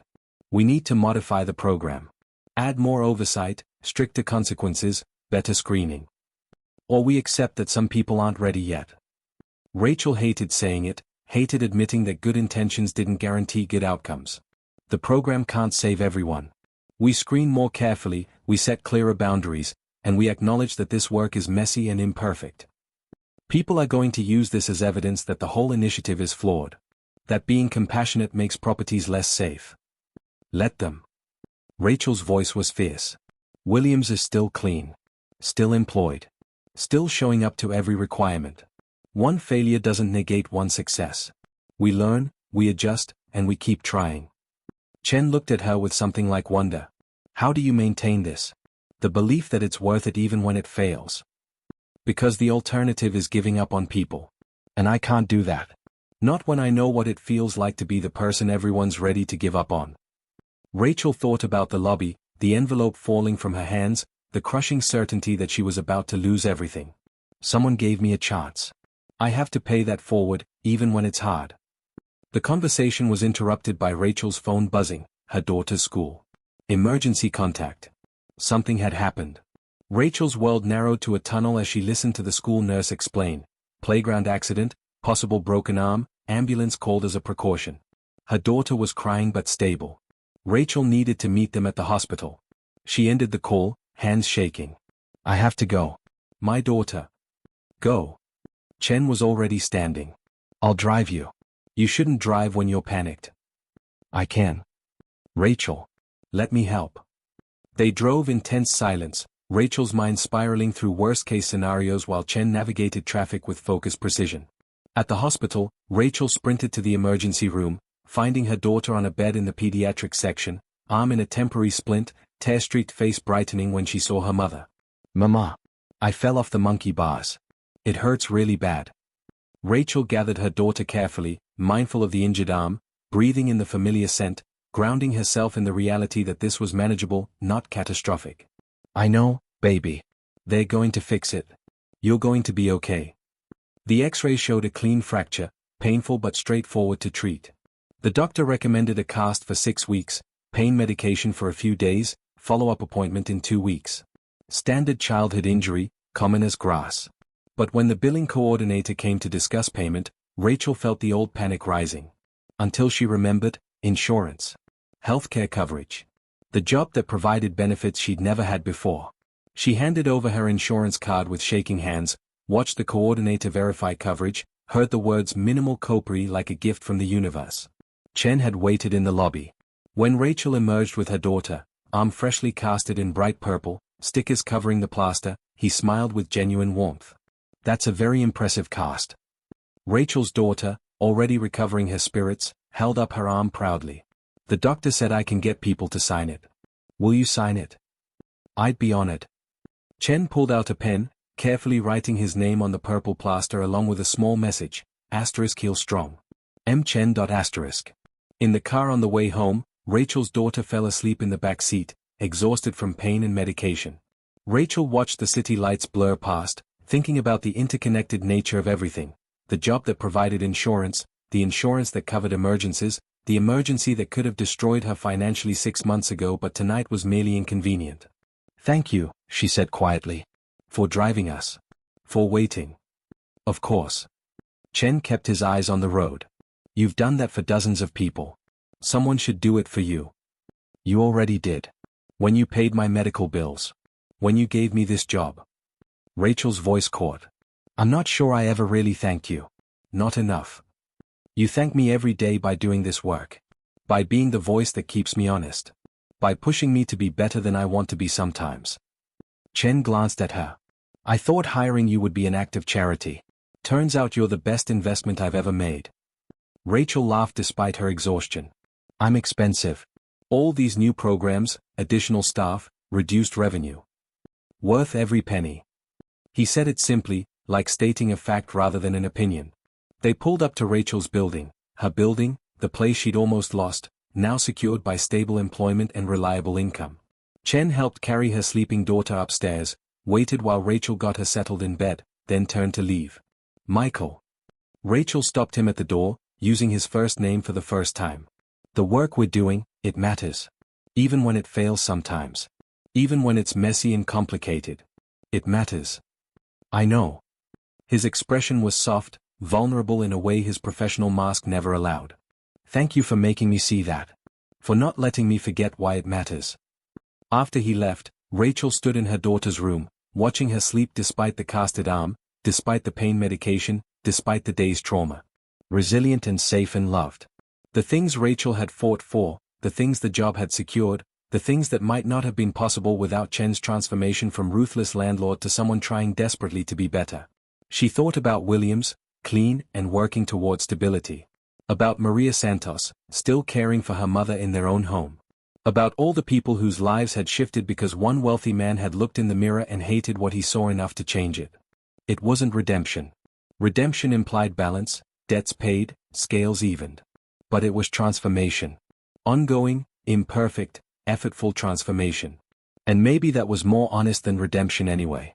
Rachel crawled into her own bed, exhausted but grateful, thinking about the impossible complexity of justice and mercy, of accountability and grace, of past harm and future possibility. Tomorrow she'd wake up and continue the work. Tomorrow she'd process more applications, fight more battles, push back against more resistance. Tomorrow she'd hold Chen accountable and advocate for tenants and navigate the impossible space between idealism and pragmatism. But tonight, her daughter slept safely in her own bed, in her own home, covered by insurance and surrounded by security. And that, imperfect, insufficient, but real, was everything. 9 months after Rachel became tenant advocate, Chen Properties made national news. The headline in the Housing Policy Journal read, "Real Estate Mogul Implements Revolutionary Tenant Protections, Industry Watches Skeptically." The article detailed the hardship policies, the addiction recovery program, the medical assistance fund. It included interviews with tenants whose lives had been transformed, with housing advocates cautiously praising the changes, with investors questioning the financial sustainability. And it included a sidebar about Chen's history, the evictions, the complaints, the tenants' rights organizations that had fought him for years. The article didn't shy away from his past, presenting it as context for his current transformation. Can a landlord change his spots? The subheading asked. Rachel read the article in her office, feeling equal parts pride and anxiety. Public attention meant scrutiny. Every decision would be examined, every policy tested, every failure magnified. The pressure to succeed had just intensified exponentially. Her phone lit up with texts. Patricia Gonzalez from the Tenants' Rights Organization, saw the article. Still skeptical but impressed. Want to talk about potential collaboration? Rachel stared at the message. Collaboration between Chen Properties and the organization that had spent years fighting his practices felt impossible, like two opposing forces finding common ground. But it also felt necessary. If the changes were going to be sustainable and credible, they needed external validation from people who'd built careers advocating for tenants. She forwarded the text to Chen. Thoughts? His response came immediately. Set up a meeting. We need allies, not adversaries. The meeting happened a week later in a neutral space, a community center in a working-class neighborhood, deliberately chosen to signal respect for the organization's mission. Chen, Rachel, Patricia Gonzalez, and two other tenant advocates sat around a folding table in a room usually used for English classes and job training workshops. Patricia opened without preamble. "We've spent 15 years fighting landlords like you, Mr. Chen. Documenting abuses, organizing tenants, pushing for stronger regulations. Now you claim to have changed. Forgive our skepticism." "I don't ask for forgiveness." Chen's voice was steady. "I ask for scrutiny. Hold us accountable. Audit our policies. Talk to our tenants. If we're failing to live up to our commitments, I want to know." One of the other advocates, a younger man named James, leaned forward. "What's the catch? No landlord implements these kinds of protections without an angle. Are you trying to head off regulation? Create good PR for a development deal? What's the real motivation?" Rachel watched Chen's face, curious how he'd answer. Would he give the polished response about wanting to do better? Or would he risk the truth? "All of the above," Chen said quietly. "I'm trying to avoid regulation that would be more restrictive. I'm trying to improve my reputation for business purposes. I'm trying to assuage guilt over past harm. And I'm also genuinely trying to be different because I looked at my life and hated what I saw." The honesty landed like a stone in still water, ripples spreading across the table. Patricia's expression shifted, not to trust, but to consideration. "At least you're not pretending to be a saint." She pulled out a folder. "Here's what we'd need to see before we'd consider any collaboration. Independent oversight of hardship applications, someone outside your organization reviewing decisions. Regular reporting on eviction rates, rent increases, maintenance response times. Tenant councils at every property with binding input on policy changes. And a commitment to keeping at least 30% of units affordable for low-income residents." The demands were extensive, expensive, and would significantly limit Chen's control over his own properties. Rachel saw him processing, calculating, weighing costs against benefits. "Done," Chen said. "Except the 30% affordable units. I'll start with 10% and scale up as we figure out the financial model. But everything else, oversight, reporting, tenant councils, yes." Patricia blinked, clearly not expecting such quick agreement. "Just like that? You're willing to give up significant autonomy?" "I'm willing to trade autonomy for credibility. If you're watching, other landlords are watching. If you endorse these practices, we create pressure for industry-wide change." Chen leaned forward.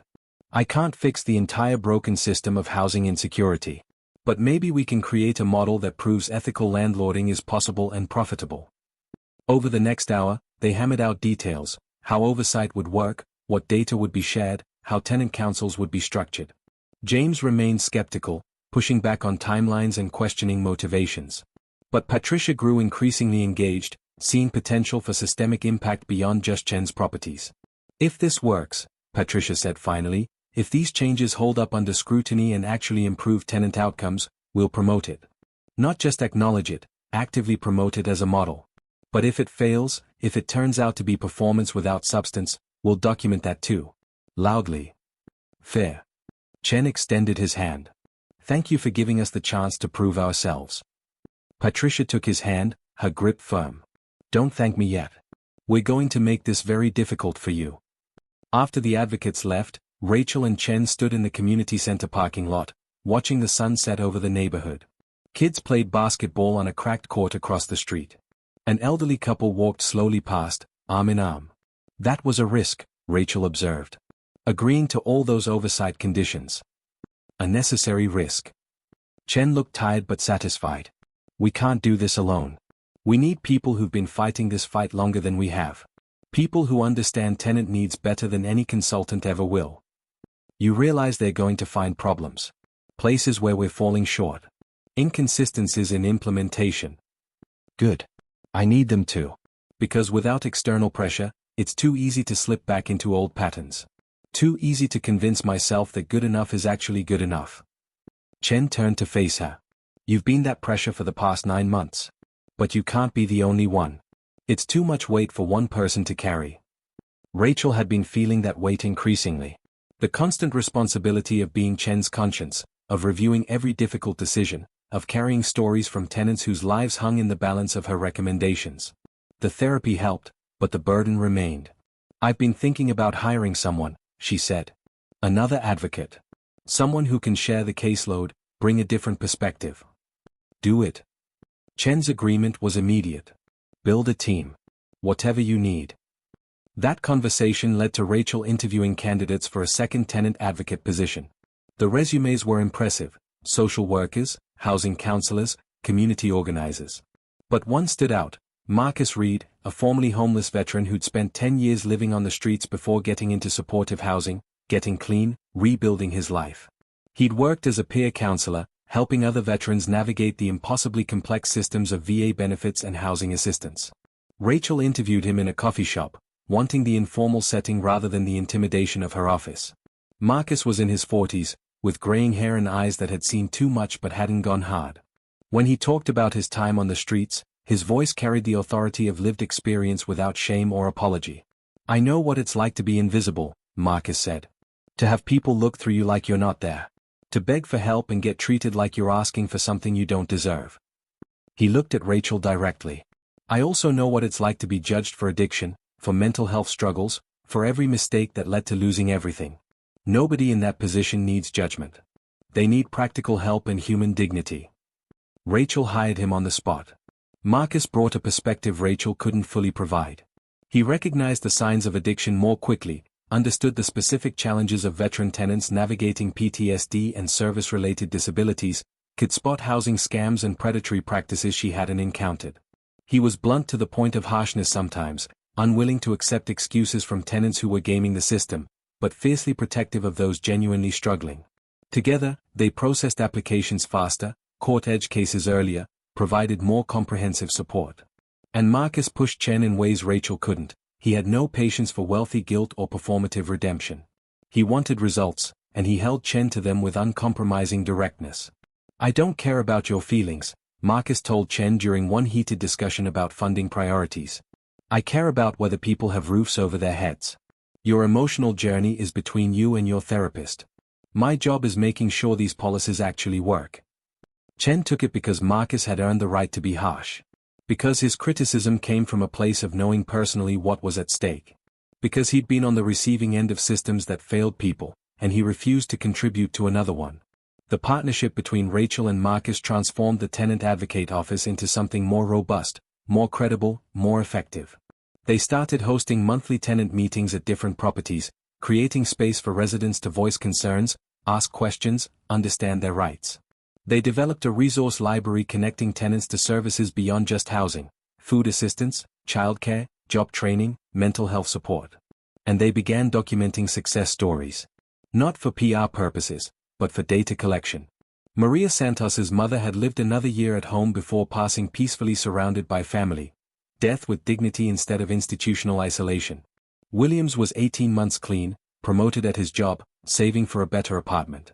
James Wright, the factory worker who'd lost his job, completed his medical technician training and was now earning enough to support his 3 kids comfortably. These stories became ammunition when investors questioned the financial wisdom of Chen's policies. Yes, revenue per unit was lower than industry standard. But turnover costs had plummeted. Maintenance was cheaper because tenants cared for properties they felt secure in. Legal fees were a fraction of what they'd been. And the properties maintained high occupancy rates because word spread. Chen Properties treated tenants like humans. But not every story had a happy ending. Despite the addiction recovery program's careful structure, 2 more participants relapsed. One disappeared entirely, leaving months of back rent and a trashed unit. The other ended up in jail after a domestic incident. Marcus handled both situations with hard-won pragmatism, making sure they got connected to resources while also protecting other tenants from unsafe situations. "We can't save everyone," Marcus told Rachel after the second relapse. "And pretending we can just sets people up for disappointment. The program should be available, but it's not a guarantee. People have to do the work themselves." Rachel struggled with that truth. She wanted to believe that the right support could save anyone, that no one was beyond help. But Marcus's lived experience taught her that agency mattered, that without personal commitment to change, all the support in the world couldn't force transformation. It was a lesson that applied to Chen too. Rachel watched him over those months, tracking whether his transformation was holding or beginning to erode. Some days he showed up fully, engaging deeply with tenant stories, making decisions that prioritized people over profit. Other days he was distant, focused on business metrics, his responses more perfunctory than engaged. You're distracted, Rachel told him after one particularly brief review meeting. What's going on? Chen rubbed his eyes, exhaustion evident. The development deal. The $200 million project. It's falling apart. Investors are spooked by the tenant protection policies. They think I've gone soft, that I'm not maximizing return on investment. They're threatening to pull funding. Rachel's stomach sank. So what are you going to do? I don't know. Chen's honesty was stark. If the deal falls through, I lose significant capital I've already invested. It could affect my ability to maintain these properties at current quality. I might have to sell some buildings, lay off staff. The whole thing could collapse. Or you could walk back the policies. Make the properties more investor-friendly. Rachel kept her voice neutral, testing him. Chen looked at her sharply. Is that what you think I should do? No. I think you should remember why you started this. I think you should remember David Chen and your mother and every person on that list of 4 to 7. I think you should decide who you want to be. Rachel leaned forward. But I also understand that noble intentions don't pay bills. That you have real financial pressures. That being ethical doesn't exempt you from economic reality. What would Marcus say? The question surprised her. He'd probably tell you that your financial problems aren't his concern. That tenants need stability regardless of your investment portfolio. That you made commitments you need to honor. He'd be right. Chen stood, pacing. I'm not backing off the policies. If the deal falls through, it falls through. I'll find other funding. Sell personal assets if necessary. But I'm not going back to being the person who maximized profit at the expense of people's homes. Relief flooded through Rachel. Okay. Then we figure this out. Maybe there are other investors. Maybe we restructure the deal. Maybe the properties generate enough positive press that new opportunities open up. Maybe. Chen didn't sound convinced, but he sounded committed. I'm meeting with my financial advisors tomorrow. We'll run the numbers, look at options. But the policies stay. That's non-negotiable. That conversation happened on a Wednesday. By Friday, the development deal had officially collapsed. Investors pulled out, citing concerns about Chen's new direction and unwillingness to maximize returns. The financial hit was significant, not quite devastating, but painful enough to require real adjustments. Chen called an emergency meeting with Rachel and Marcus. We need to cut costs. I'm proposing reducing my own salary first, but we may need to slow some expansion plans. No layoffs, no reduction in tenant services, but some projects will be delayed. Marcus nodded approvingly. You're taking the financial hit personally instead of passing it to tenants or staff. That's the right call. It's the only call that makes sense if I'm serious about this transformation. Chen looked between them. But I need you both to know, this could get worse before it gets better.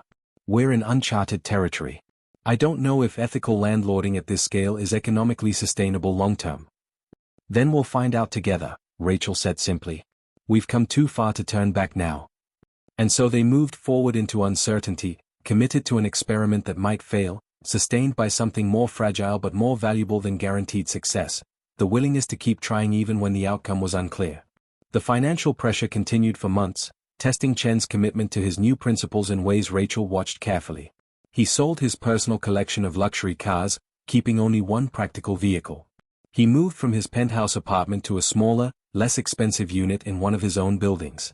He took out personal loans to cover operational costs while revenue adjusted to the new model.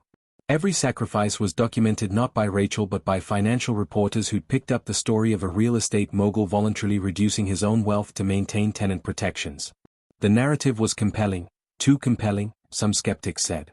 Critics claimed it was performative, that Chen was taking strategic losses for long-term brand rehabilitation. Rachel didn't know if that was true or if it mattered. Results were what mattered. And the results, while financially painful for Chen, were transformative for tenants. Then Patricia Gonzalez called with unexpected news. We want to partner on a national housing conference. Spotlight Chen Properties as a case study in what ethical landlording could look like. Present the data, the policies, the outcomes. Rachel was immediately wary. That feels premature. We're only a year into this transformation. What if we're presenting a model that hasn't been tested long enough? Which is exactly what we'll say in the presentation. Patricia's voice carried conviction. This isn't a celebration, it's documentation of an ongoing experiment. Here's what we've tried, here's what's worked, here's what's failed, here's what we're still figuring out. Other landlords need to see that this is possible but not easy. That it requires sacrifice but produces results. Rachel brought the proposal to Chen and Marcus. Chen's immediate response was enthusiasm. This was validation, proof that the work was being noticed. But Marcus was skeptical. National attention means national scrutiny, Marcus warned.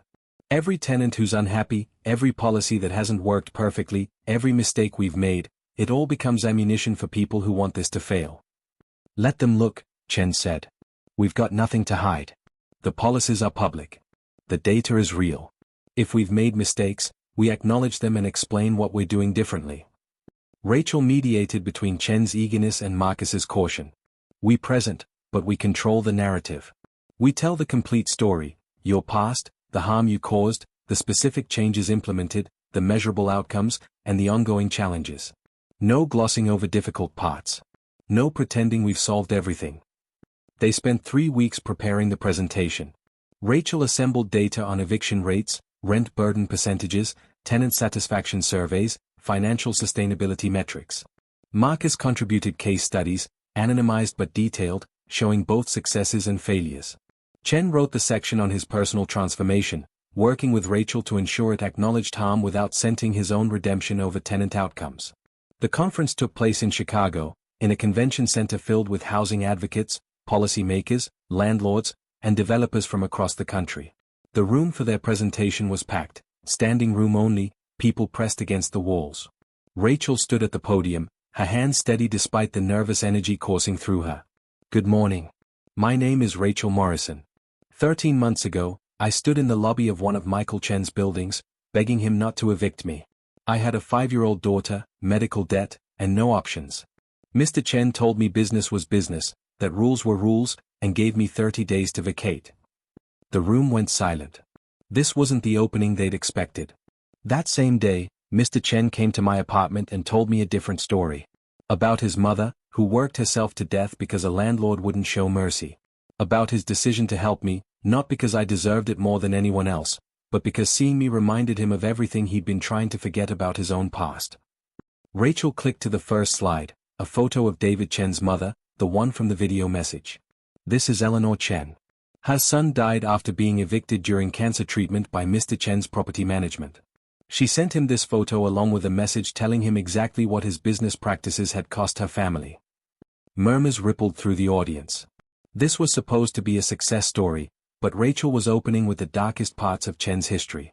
We're not here to tell you Michael Chen is a hero. We're here to document what happens when someone with significant power and resources decides to try being different. To show you the data on what changes, what stays difficult, and what remains unresolved. She walked them through everything, the specific policies implemented, the costs to Chen's bottom line, the improved tenant outcomes, the financial sustainability questions that remained unanswered. Marcus presented case studies, his voice unflinching as he described both the veteran who'd successfully transitioned into stable housing and the addiction program participant who'd relapsed and disappeared. Then Chen took the podium. Rachel watched from the side of the stage, ready to intervene if he veered into self-congratulation or defensive justifications. I spent 30 years building a real estate empire by treating housing as a commodity and tenants as revenue streams. Chen's voice was steady but rough. I evicted 4 to 7 people whose stories I still carry with me. I contributed to housing insecurity, to family separations, to health crises, to at least one death that could have been prevented. He clicked to a slide showing his eviction rate over the past 5 years compared to industry average. His numbers had been higher, significantly higher. I cannot undo that harm. I cannot bring back David Chen or give him the chance to fight his illness properly. I cannot restore the years of stability I took from families. What I can do is try to be different going forward, knowing it will never balance the scales, knowing some people will rightfully never forgive me, and knowing that good intentions don't automatically produce good outcomes. The audience was rapt, the silence complete. The policies we've implemented have cost me approximately $17 million in reduced revenue over the past year. I've sold personal assets worth another $9 million to maintain operations. This is not financially sustainable at current scale without additional revenue sources or continued personal subsidy. This was the part Rachel had debated including. Admitting financial vulnerability felt dangerous. But Chen had insisted on complete honesty. But the outcomes for tenants are measurable and real. Eviction rates down 83%. Average tenant tenure increased by 42%. Maintenance request response times improved by 37%. Tenant satisfaction scores, measured by external auditors, not our own staff, up from 51% to 86%. He showed slide after slide of data, all independently verified, all painting a picture of significant improvement in tenant welfare alongside financial pressure on ownership. The question we're trying to answer is whether ethical landlording at scale is economically viable. We don't know yet. We're 1 year into an experiment that may ultimately fail financially even as it succeeds in human terms. But we're committed to continuing the experiment, to documenting what we learn, and to sharing both successes and failures with anyone willing to listen. The presentation ended with a call to action, not for other landlords to copy Chen's exact model, but to participate in developing sustainable approaches to ethical housing management. To share data, collaborate on policy development, hold each other accountable. The Q&A session was intense. A landlord from Texas challenged the financial sustainability, arguing that Chen's personal wealth allowed him to sustain losses that smaller landlords couldn't absorb. A housing advocate from California questioned whether one wealthy man reforming his practices actually changed systemic problems or just created an exception that proved the rule. Marcus fielded that one directly. You're absolutely right that one landlord changing doesn't fix the system. But systems are made of individual actors. If enough individual actors choose differently, if there's enough pressure from tenants and advocates and policymakers, maybe the system shifts. This isn't the solution, it's a data point in a larger conversation about what housing justice could look like. Another question came from a young woman in the back. Mr. Chen, how do we know this isn't just a temporary PR campaign? That you won't revert to old practices once the attention fades? Chen looked directly at her. You don't know. You watch. You hold me accountable. You work with organizations like the ones we've partnered with to audit our practices continually. And if I do revert, if I start prioritizing profit over people again, you document it and make sure everyone knows. He paused, then added, the only way this works is with external pressure. Without people constantly pushing me to be better, I will slip back into comfortable patterns. That's human nature. I need you watching, questioning, demanding more. After the session ended, people crowded around them, landlords wanting implementation details, advocates offering partnership opportunities, researchers asking about data access. Rachel felt overwhelmed by the attention, the sense that what had started as one man's crisis of conscience had become something larger, more public, more consequential. Patricia pulled Rachel aside during the lunch break. That was gutsy. Leading with the worst parts of Chen's history. I wasn't sure he'd actually let you do it. He didn't have a choice. Rachel smiled slightly. That was the deal. Complete honesty or I don't present. How much longer do you think you'll stay in this role? Patricia's question was casual, but her tone suggested more than idle curiosity. What do you mean? You've built something remarkable. But you're also still working for the landlord who almost evicted you. There's a power imbalance there that's not going away. At some point, you might want to take what you've learned and apply it somewhere you have more autonomy. Rachel had been thinking the same thing, though she hadn't articulated it yet. The work was meaningful, but it was also constrained by Chen's ultimate authority. Every policy she recommended still required his approval. Every decision existed within the framework of his property empire. I'm not ready to leave yet, Rachel said carefully. There's still too much to build, too much that could collapse if the leadership changes. But eventually, yes. I'll want to do this work on a larger scale, with more independence. When you're ready, talk to us. We need people like you and Marcus, people who understand both sides, who can bridge the gap between tenant advocacy and practical implementation. Patricia squeezed her shoulder. You're changing the conversation. Don't underestimate that. The conference continued for 3 more days. Rachel, Marcus, and Chen attended sessions on affordable housing policy, tenant organizing strategies, innovative financing models. They networked with other landlords who expressed genuine interest in implementing similar policies, with advocates who wanted to collaborate, with researchers who saw Chen properties as a valuable case study. But they also faced hostility from landlords who viewed them as traitors to their industry, from radical housing activists who believed any private landlord was fundamentally extractive regardless of policies, from skeptics who insisted the whole thing was an elaborate marketing scheme.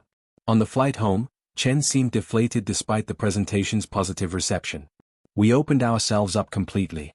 Gave them everything, the data, the failures, the financial struggles. And half the room still thinks we're faking it. They do, Rachel agreed. And they might always think that. You can't control other people's interpretations. So what was the point? Marcus, sitting across the aisle, leaned over. The point is that some people in that room will try what we're doing. Maybe not exactly the same, maybe modified for their situations, but they'll try. And some tenants will benefit from that. You can either measure success by how many people believe your transformation is genuine, or by how many people's lives improve because of the model you're building. Only one of those actually matters. Chen nodded slowly, processing. You're right. It's just hard to be vulnerable like that and still face skepticism. Welcome to what it's like being a tenant, Rachel said quietly. Exposing your vulnerability, your financial crisis, your medical emergency, your desperate need, and still being doubted. Still being treated like you might be scamming. The difference is, you have resources and power. Imagine facing that skepticism with nothing. The point landed. Chen went quiet for the rest of the flight. When they landed, Rachel picked up her daughter from the after-school program Chen Properties now subsidized for all employee families. The child's broken arm had healed months ago, but she still liked to tell the story of her purple cast and how her boss had signed it. Did you change the world today, Mama? Her daughter asked, the question she'd adopted as standard greeting. Rachel laughed, buckling her into the car seat. Not the whole world. Just tried to make a small part of it a little better. That's what you always say. The child's tone suggested this answer was becoming boring. Because it's always true. The world is very big. We can only fix small pieces. But as Rachel drove home through the city, passing building after building where people lived and struggled and hoped for stability, she thought about those small pieces. About Maria Santos and her mother. About William's 18 months clean. About every tenant who'd received an extension, a payment plan, a second chance. The pieces added up. Not to redemption, not to erasing past harm, but to something. A shift in how one corner of one industry operated. A model that might inspire others. Data that proved ethics and economics didn't have to be mutually exclusive. Small pieces. But pieces that mattered to the people whose lives they touched. And for now, that would have to be enough. 18 months into Rachel's role as tenant advocate, Chen Properties received an unexpected offer. A major national real estate investment firm wanted to acquire the entire portfolio for substantially more than market value. The catch, they wanted to buy the business model along with the buildings. The innovative tenant protection policies were the selling point. Chen called Rachel and Marcus into his office on a gray February morning. Rain streaked the windows, the city below obscured by clouds. I need your advice, he said without preamble. And I need it to be completely honest, even if you think I won't want to hear it. He explained the offer, the dollar amount that made Rachel's head spin, the investment firm's stated commitment to maintaining and expanding the tenant protection policies, their vision of replicating the model across hundreds of buildings nationwide. They've done their due diligence, Chen said. Interviewed tenants, reviewed the data, assessed the financial sustainability. They believe this model can be profitable at scale in ways I haven't managed with limited capital. They want to turn what we've built into an industry standard. Marcus spoke first. What do you want to do? I don't know. Chen looked exhausted, older than he had a year ago. The financial pressure, the constant public scrutiny, the weight of trying to be different every single day, it had taken a toll. Part of me sees this as the logical endpoint. I started this to change the system. If someone can take what we've built and expand it to touch thousands more tenants, isn't that the goal? And the other part? Rachel asked. The other part wonders if I'm just running away. Using the sale as an excuse to cash out while claiming it's for noble reasons. Chen's honesty was raw. I'm tired. This work is harder than anything I did in 30 years of ruthless business practices. Being decent requires constant effort. And I don't know if I have another 10 years of that effort in me. Rachel absorbed this, thinking through implications. What guarantees do you have that they'll actually maintain the policies? What stops them from buying the portfolio and then quietly reverting to standard industry practices once the publicity fades? The contract would include binding commitments. External oversight continuing through the tenant rights organizations we've partnered with. Financial penalties if eviction rates exceed certain thresholds or if policies are substantively changed without tenant council approval. Chen pulled out the proposed contract, hundreds of pages of legal language. My lawyers say it's as binding as these things can be. But Marcus heard the hesitation. But I know how these things work. Contracts get renegotiated. Enforcement is difficult. 5 years from now, when I'm gone and the media has moved on to other stories, what stops them from finding ways around the commitments? Chen rubbed his face. I could put strong protections in the contract, but I can't control what happens after I no longer own the properties. They sat in silence, the weight of the decision settling over them. Rachel thought about all the tenants whose lives had been transformed, about the systems they'd built, about the fragile trust that had been established. She thought about whether that trust could survive a transfer of ownership, whether the work they'd done would endure or crumble once Chen was no longer personally invested. Can I be brutally honest? Rachel asked. Please. I think you want to sell because you're exhausted and this offers an honorable exit. You get to cash out, you get to claim you've expanded the model's impact, and you get to stop carrying the weight of being responsible for people's homes. Rachel kept her voice gentle but firm. I don't judge that. This work is exhausting. But don't dress it up as altruism if the real motivation is escape. Chen flinched but didn't argue. You're right. I am exhausted. I am looking for an exit. Does that make selling the wrong choice? Not necessarily. Marcus leaned forward. The question is whether your exhaustion means the work will suffer if you stay, or whether stepping away actually serves the mission better than grinding yourself down trying to maintain it. And whether this firm will actually honor their commitments, Rachel added. Have you met with their executives? Seen evidence of similar values in their other properties? Chen shook his head. They don't have other properties with these policies. That's why they want ours, to pioneer the approach at scale. But their track record is conventional profit maximization. This would be a new direction for them. Red flags everywhere. Rachel exchanged glances with Marcus, saw her own skepticism reflected back. What if you sold majority stake but maintained oversight? Marcus suggested. Keep enough ownership that you have binding input on major policy decisions. Let them provide the capital for expansion, but you retain ultimate accountability for protecting the model's integrity. Chen's expression shifted, considering, calculating. That could work. They get access to the brand and the model, I get capital infusion to ease the financial pressure, but the guardrails stay in place. And we would need employment guarantees, Rachel said. Marcus and I both stay, our roles expand rather than contract, and we report to you in whatever oversight capacity you maintain.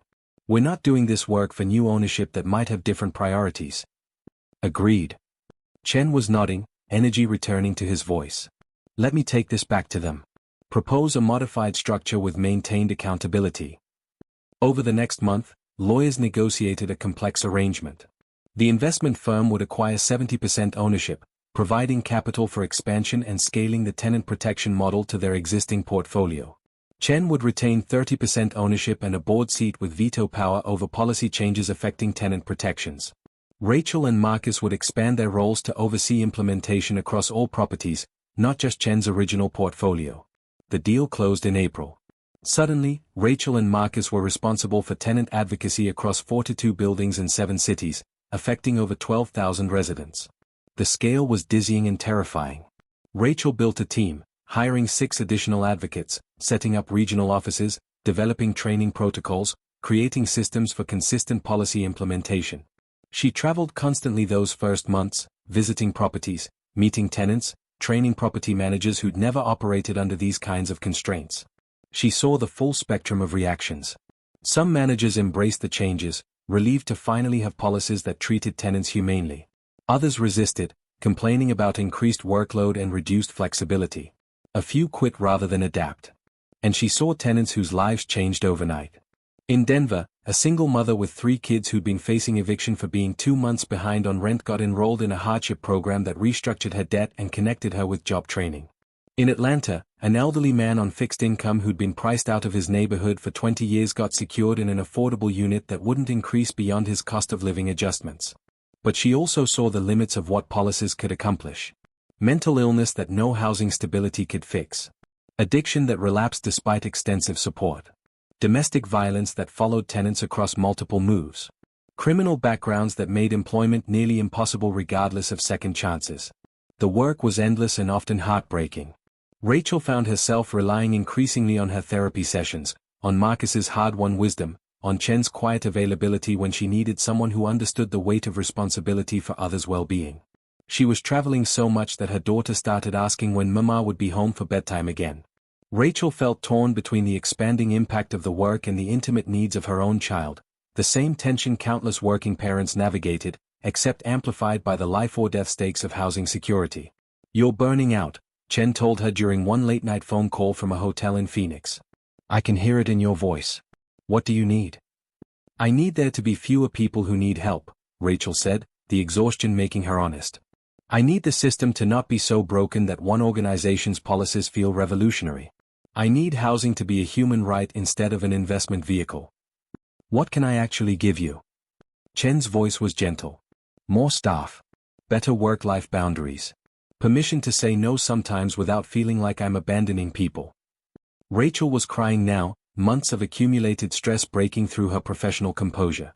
"And maybe for someone to tell me it's okay that I can't save everyone." "It's okay that you can't save everyone." Chen's voice was firm. "You're not supposed to save everyone. You're supposed to build systems that work better than the old ones. That help more people than they hurt.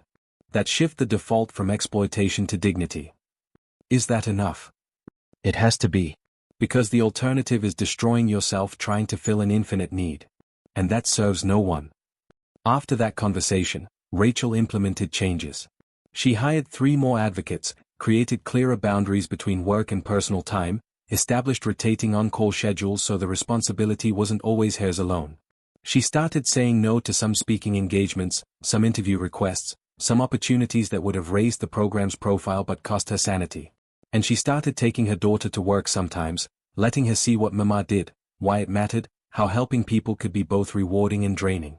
The child was 7 now, old enough to understand that some people didn't have enough money, that homes weren't guaranteed, that grown-ups had to make hard decisions about who got help and how much. One Saturday, Rachel brought her daughter to visit Maria Santos. The grandmother had passed away 6 months earlier, but Maria had stayed in the apartment, still paying reduced rent while working part-time as a home health aide, a job she trained for while caring for her mother. "Your mama helped us stay together as a family," Maria told Rachel's daughter. "When my mother was sick, when I couldn't work, your mama made sure we didn't lose our home. That meant my mother died surrounded by family, not alone in some facility." Rachel's daughter listened with serious attention, then asked, "Was she scared?" "The grandmother?" Maria smiled sadly. "Yes. Very scared. But less scared because she was home with people who loved her." On the drive back, Rachel's daughter was quiet for a long time. Then, "Mama, is your job making scared people less scared?" Rachel had to pull over because tears blurred her vision. "Yes, baby. That's exactly what it is. That's a good job." "It is. It's a very good job." That simple affirmation from her daughter carried Rachel through the next months of expansion, of challenges, of the grinding work of implementing systemic change.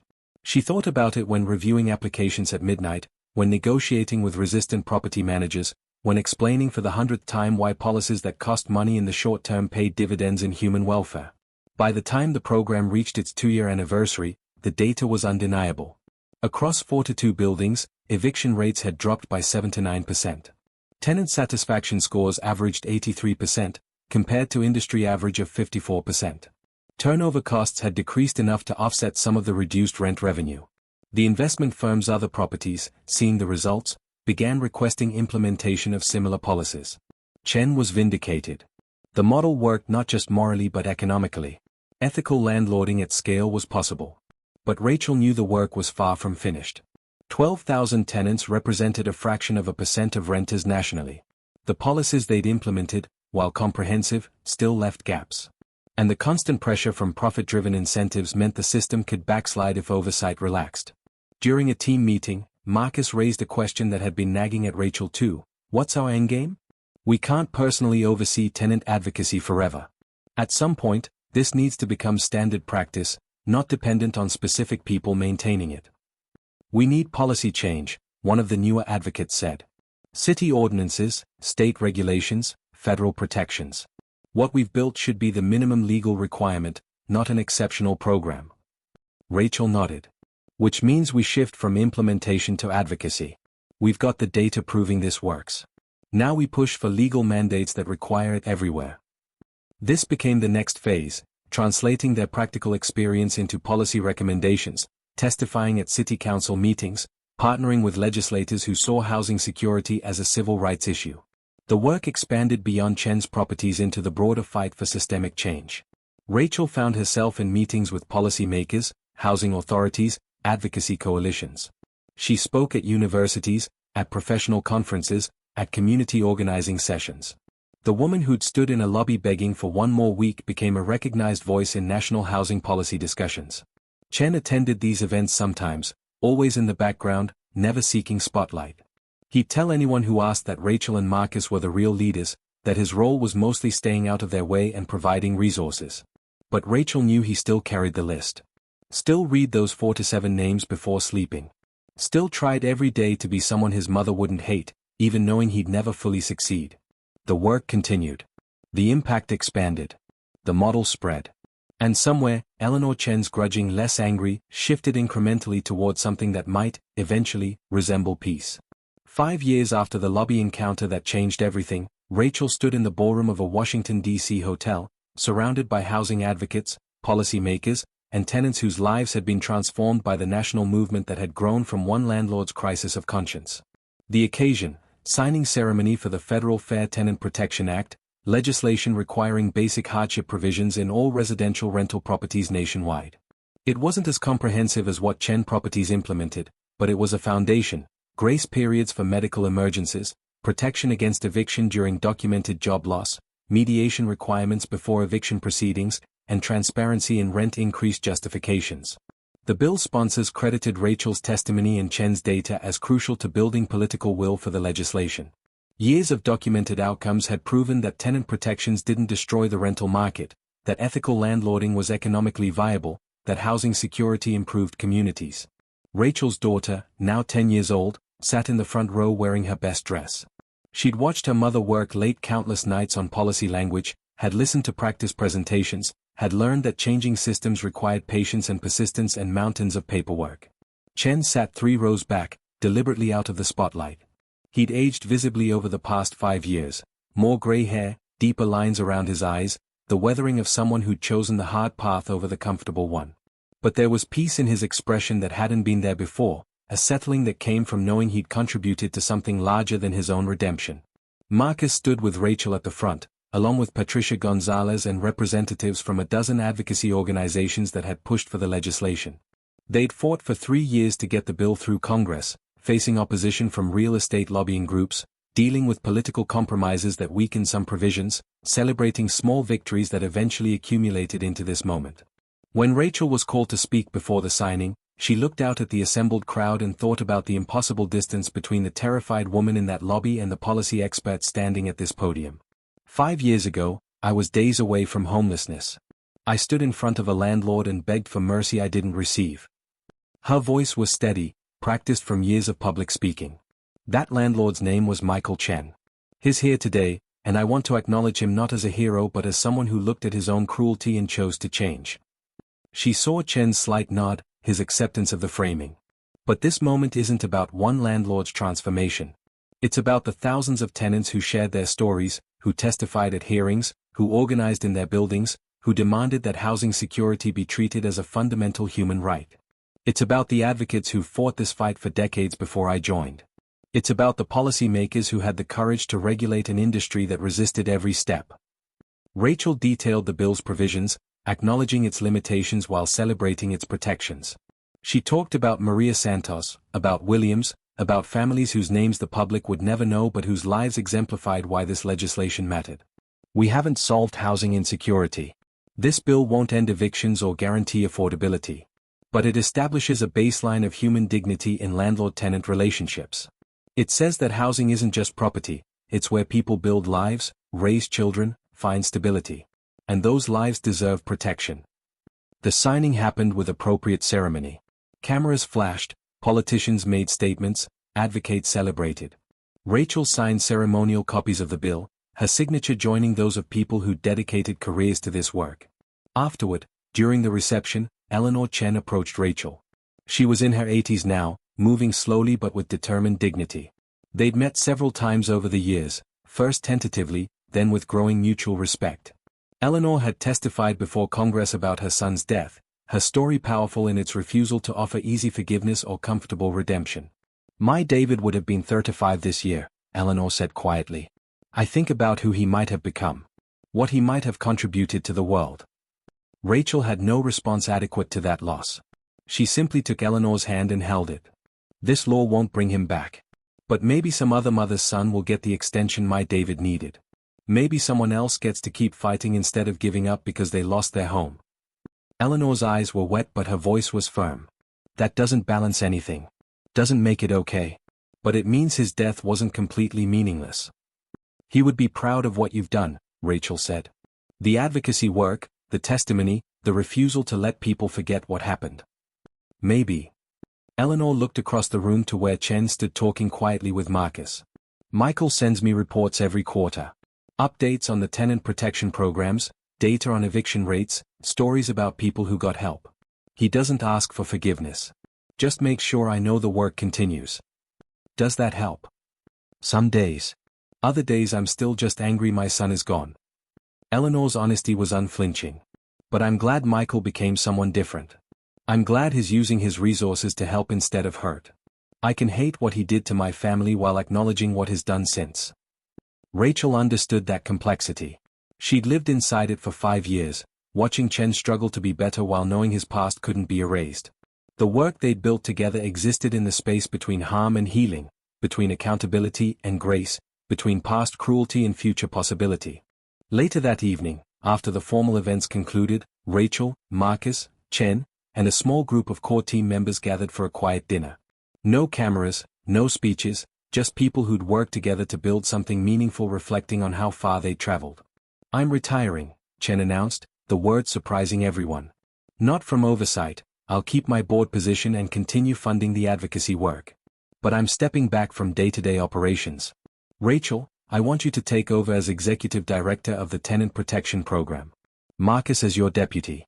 Full authority, expanded budget, national scope. Rachel's first instinct was to refuse. The responsibility felt overwhelming, the potential for failure too great. But she looked at Marcus, saw encouragement in his expression. Looked at her daughter, who'd grown up watching her mother fight for housing justice. Looked at the impossible distance she'd already traveled. Okay, she said simply. Let's do it. Over dessert, they talked about next steps. Expanding to more properties. Pushing for stronger local ordinances. Developing training programs for tenant advocates nationally. Building coalitions with organizations fighting for affordable housing, rent control, community land trusts. The work was endless, but the path was clearer now. Rachel's daughter, getting drowsy, leaned against her mother. Did we save the world today? The table laughed. The child's persistent question had become a running joke among the team. We made it a little bit better, Rachel answered, the same response she always gave. One law, one policy, one tenant at a time. That's boring, Mama. You always say that. Because it's always true. Rachel kissed her daughter's forehead. The world is very big. We can only fix small pieces. But small pieces add up. She looked around the table at the people who'd become family through shared purpose. Marcus with his unflinching honesty, Patricia with her strategic brilliance, the advocates who'd joined the team and poured themselves into the work. And Chen, who'd traveled the furthest of anyone, from the man who'd laughed at desperate tenants to someone who'd devoted the rest of his life to making amends he knew would never be sufficient. We've built something that will outlast us, Chen said quietly. That was the goal. Not my redemption, not any one person's transformation, but creating systems that protect people long after we're gone. The legislation helps, Marcus agreed. But laws get repealed, policies change, political will shifts. The real protection is culture change. Making it socially unacceptable to treat housing the way the industry has always treated it. Making tenant dignity the default instead of the exception. Rachel thought about the journey, from terrified mother begging in a lobby to policy expert shaping federal legislation. She thought about all the people whose stories had contributed to this moment, the successful transformations and the tragic failures, the lives saved and the ones that slipped through gaps in even the best systems. The work wasn't finished. Would never be finished. Housing insecurity was a symptom of deeper economic inequalities, of structures that valued profit over people, of systems designed to concentrate wealth rather than distribute security. One law, one landlord's transformation, one tenant advocacy program, none of it was enough to fix root causes. But it was something. An improvement, an expansion of protection, a shift in what was considered acceptable business practice. The distance between something and enough remained vast, but the direction of travel mattered. Rachel's phone buzzed, an email from a tenant in Seattle who'd just avoided eviction through the new hardship program they'd implemented there. The message was brief, "Thank you for giving me a chance. My kids get to stay in their school. We get to keep our home. Thank you. She showed the message to the table. This is why we do it." Marcus raised his glass. "To the people we've helped. The ones we couldn't help. And the work that continues tomorrow." They toasted, to tenants and advocates, to transformed landlords and persistent organizers, to policymakers with courage and activists with endurance. To the messy, imperfect, ongoing work of building systems that served humanity instead of extracting from it. Outside, Washington, D.C. hummed with its usual intensity, power and politics, deals and compromises, the machinery of governance grinding forward. Somewhere in the city, tenants worried about rent. Landlords calculated profits. Families faced crises that would test whether the new protections actually delivered on their promises. The work would continue. Tomorrow Rachel would wake up and return to it, reviewing applications, training advocates, pushing for stronger protections, holding the line against backsliding. It would be exhausting and frustrating and occasionally heartbreaking. But tonight, in this moment, she let herself feel the weight of accomplishment. Not completion, not arrival, but progress. Movement in the right direction. Small pieces accumulating into something larger. Chen caught her eye across the table, raised his glass slightly in a private acknowledgement. The man who'd almost destroyed her life had become the catalyst for its transformation. The harm he'd caused couldn't be undone, but it had been metabolized into something purposeful, something that served others. It wasn't redemption. Redemption implied balance, debts settled, scales evened. But it was transformation, ongoing, effortful, imperfect transformation.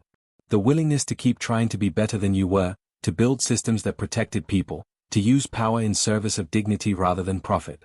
Rachel's daughter had fallen asleep against her shoulder, the child's breathing slow and steady. Safe, secure, surrounded by people who'd fought to make the world slightly more just. The next generation, growing up in a system marginally improved by this one's efforts. Small pieces. Accumulated over time. Building towards something that might, eventually, look like the world that should have existed all along. It wasn't enough. But it was something. And something, Rachel had learned, was how change always began.